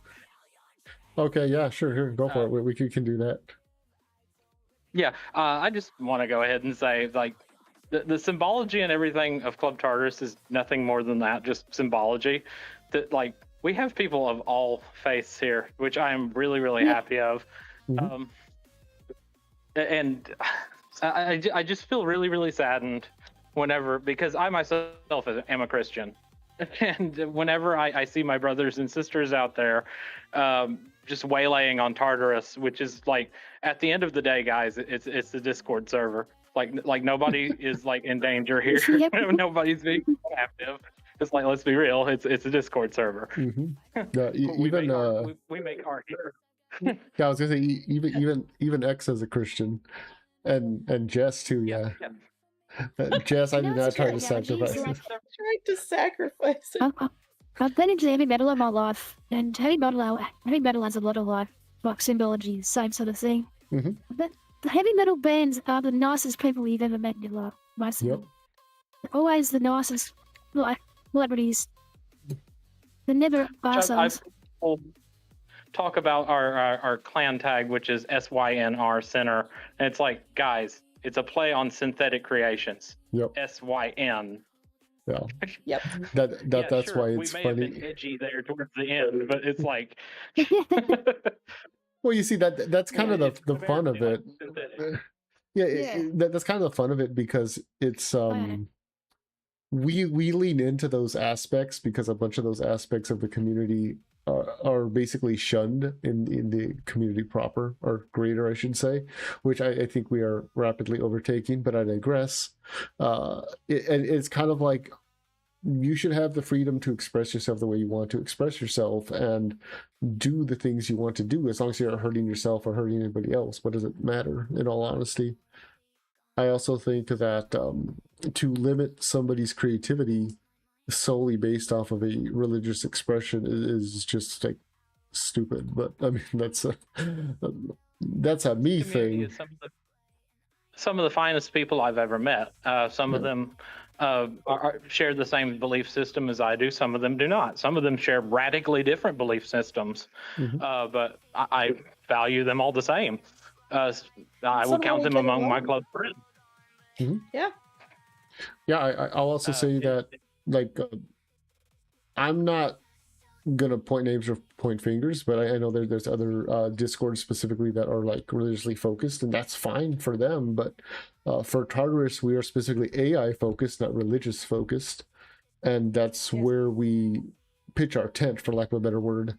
And I think people get the wires crossed because they see like the symbology we use and so forth, because it is tied very heavily with Mags's lore, being a Baphomet and so forth. But that having been said, even Mags himself as a character is tied more towards alchemy, which, you know, if you know anything about alchemy, it's all about the elements and so forth, and it has to do with any sort of like weird satanic notion. So if anything, I like to lean into that because people expect that, so I like to get a kick out of it. But that's neither here nor there. To answer your question, Jess, I don't think any of us have actually streamed The Evil Dead in the server yet. No, Oh, we no, watched not Army yet. of Darkness. Yeah, we watched Army of Darkness on the movie night. That's okay. Halloween's coming up. Oh yeah. We have big plans for Yeah. Halloween Yeah. and Christmas. Yeah. But the Hopefully reason I Halloween's say that close is to the because of the week. the reason I brought that up is just it's a reoccurring, like, frequently asked question that I get from people in the community. It's like, no, we don't discriminate based on religions or belief systems at all. In fact, it's a conversation that, like, if you were to talk about it openly and, like, honestly, we're fine with talking about, but it's not something we really dwell on all that much. Yeah. Oh, yeah. It's simply not. It's not a subject of importance within the server. Well, server importance is Yes. important, but yeah, No, Yeah, not that's what our I'm day. saying. no. That I doesn't mean could- that we can't talk about it, and some people do, and that's fine. It's all with general civility and all of that. Yeah, of course. Yeah, I was going to kind of mirror what QB was saying, because when she says it's not important, it doesn't mean it's not important in a person's day-to-day life. I think something like a spiritual path should be very personal towards the individual, towards the person, regardless of what their spiritual belief is. But when you go into a server like ours, which is just focused on one thing, which is the hobby of AI creation, then why... I mean, not that you can't use AI to do whatever you want to do, but why is it important for you to proselytize and stick that on somebody else who just wants to gen like a funny, goofy crab video, for example? Yeah. We will But always it's come just- back to the crabs. We will always come back to the crabs. That's what we got famous for. But yeah, like... Yeah, not to drag down the entire interview in that one thing. That's just like one thing I just wanted to get out to the broader community, because I know a lot of people have questions about it.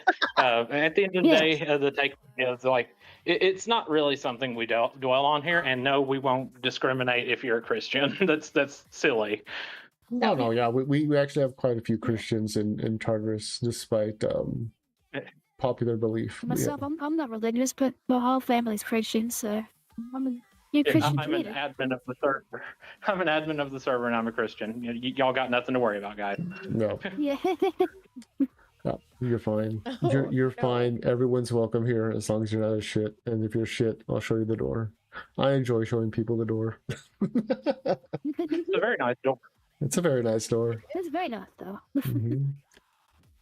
We paid a lot for that door.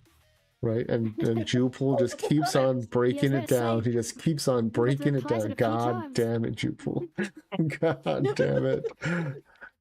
To be fair, we also bought it from Jewpool. There might be something going on there. We love Jewpool. He's great. That's actually his intro music. He chose it himself. I did not choose that. Yeah. He chose it. That's his own chosen intro. But anyways, yeah. It made things confusing when we watched Men in Tights, and it kept Yeah, playing. it actually kept playing. coming in. All right. One final question, and I think we'll be out of here after that, which is when it comes to success, specifically for Club Tartarus, regardless of whether we're talking about a server or an entity of what we've created, what do you guys see that as individually? It remains feeling like home. I feel that, yeah. Yeah. Yeah. Yeah. I think that's very important Yeah, it too. just remains a safe, comfortable place to hang out and work on things together. And and part of that is being able to be creative and just enjoying the people around us and everything. But Mhm. yeah, for me, it definitely has a sense of home, and I love it for that. Yeah, I think that. I would definitely. Go ahead, Bowman. Sorry. I would definitely echo that. One of the greatest senses of accomplishment I get is whenever a new person joins the server, and for the first time they hop into just chatting, and everybody's like, "Oh my goodness, you're here too!" And the person themselves is like, "Oh, I didn't know you were in here. I didn't know you were in here." It's like a great homecoming. I love the feeling every time. Yeah. Yeah, Yeah. it really is. Like we had if I'd I don't want to name somebody specifically. I guess I can. He's pretty cool. Like Sith Lord on X. He's a good friend of mine as well as Eva's, and I think the community in general. But when he came in, he's like, "Oh, you're here, and you're here, and you're here. Yeah. That's why you haven't been active on X as much." Because you know, He never left. Question He's like been one of the most, but he's been in the server one of the most out of everybody. yeah, he's a real one.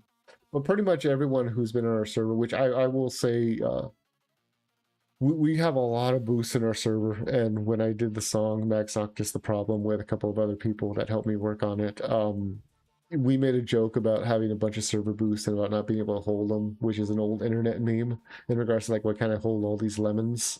And I made it very clear, like, I'm not doing this to brag at the fact that I have all this money. It's more like I'm doing it to brag at the fact that how much our community loves our community, because that's what made it what it is today. Yes, no one's been Yeah. asked somebody to post it. Everyone's just posted it, had their own will. Yep. I mean, Yeah, yeah. it's We great. Unlike haven't had to go to X and beg or anything like that.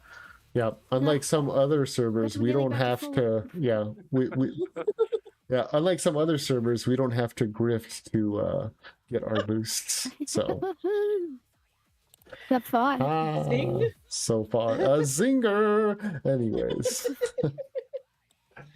What are we talking about? Mazinger Z?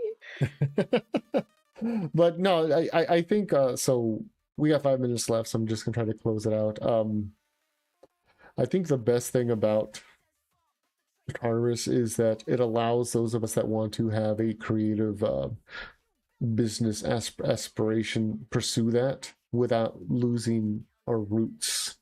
Because there's a lot of us here who want to take it to the next level, that want to try to make a career out of it.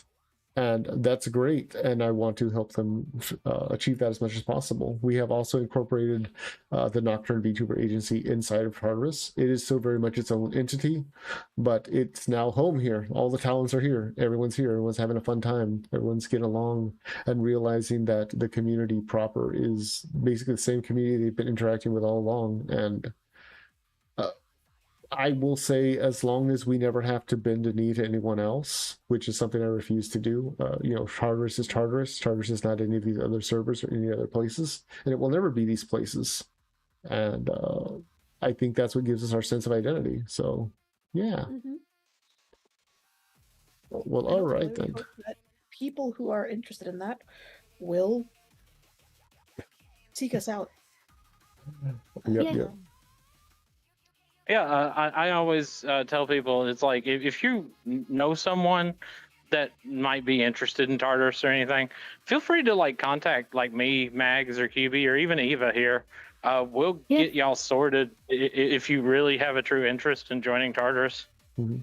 Yeah. And I'll emphasize that a true interest. We don't want ghosts on the wall or rats in the walls. Yeah. If you're not here for legitimate purposes, you will be removed. And by removed, I don't mean like we'll be mean to you. We'll just see that you're not active, and we'll be like, hey, if you don't want to be here, there's a door, man. Like straight up. We want people that are going to want to be here. You mean we're not going to dismember them and throw them to the hellhounds? Well, you guys can, but Oh. When they feed Do him. that. Poor papas. But yeah, okay, we got about 3 minutes left, and yeah, I just want to thank everybody for being here. Thank everybody who even showed up. We are going to be raiding into Mr. Bones Jangle in just a bit. They'll be playing some Jackbox, which you guys as the audience can also jump in and play. We'll be They'll be buying that too. oh yeah, it'll be fun. And yeah, you know, thank you guys so much for tuning in, not just for myself, but for the charity as well. If you have not checked it out, I will do it one more time. Definitely go This check is it all out. going to really Yeah. important cause. Yep.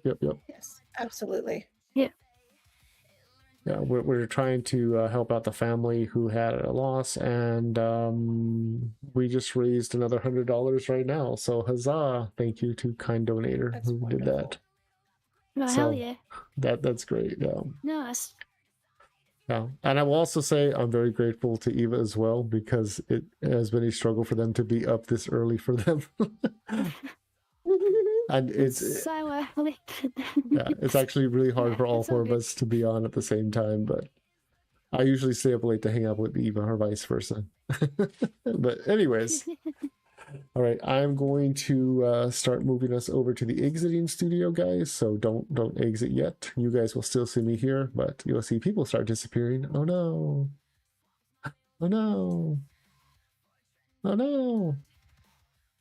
And I'll move over myself, which huzzah! We all disappeared, right? But then I go. Yeah, we're all going. Oh no, we're still We all gone. did. We're still gone. It's all right. I'm Sad. gonna go to my ending stream, and don't go anywhere, guys. We'll be right into Mr. Bones Jangle, like I said. But thank you guys so much for hanging out.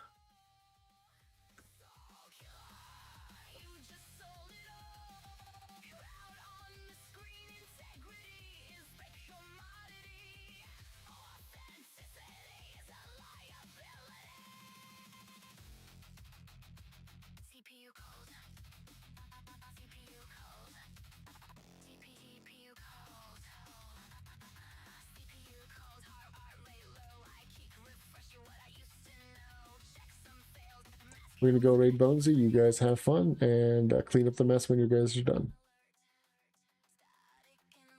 Got it. Right, not yet, almost.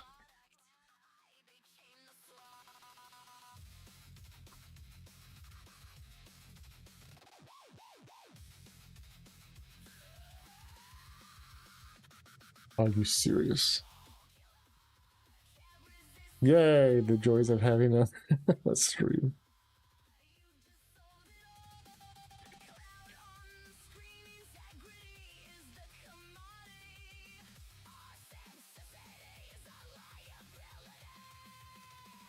I'm just gonna do it on Twitch. Hold on. Don't go nowhere, guys. I believe in you. Believe in the me that believes in you.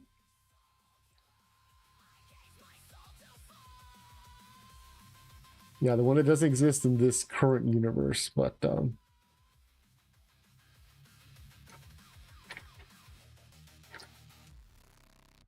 we're still alive.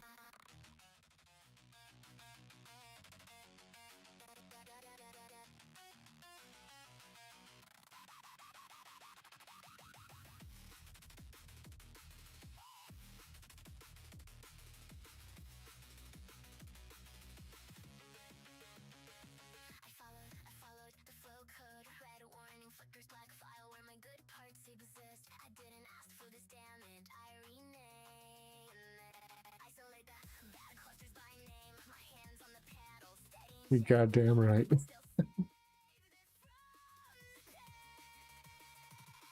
Okay.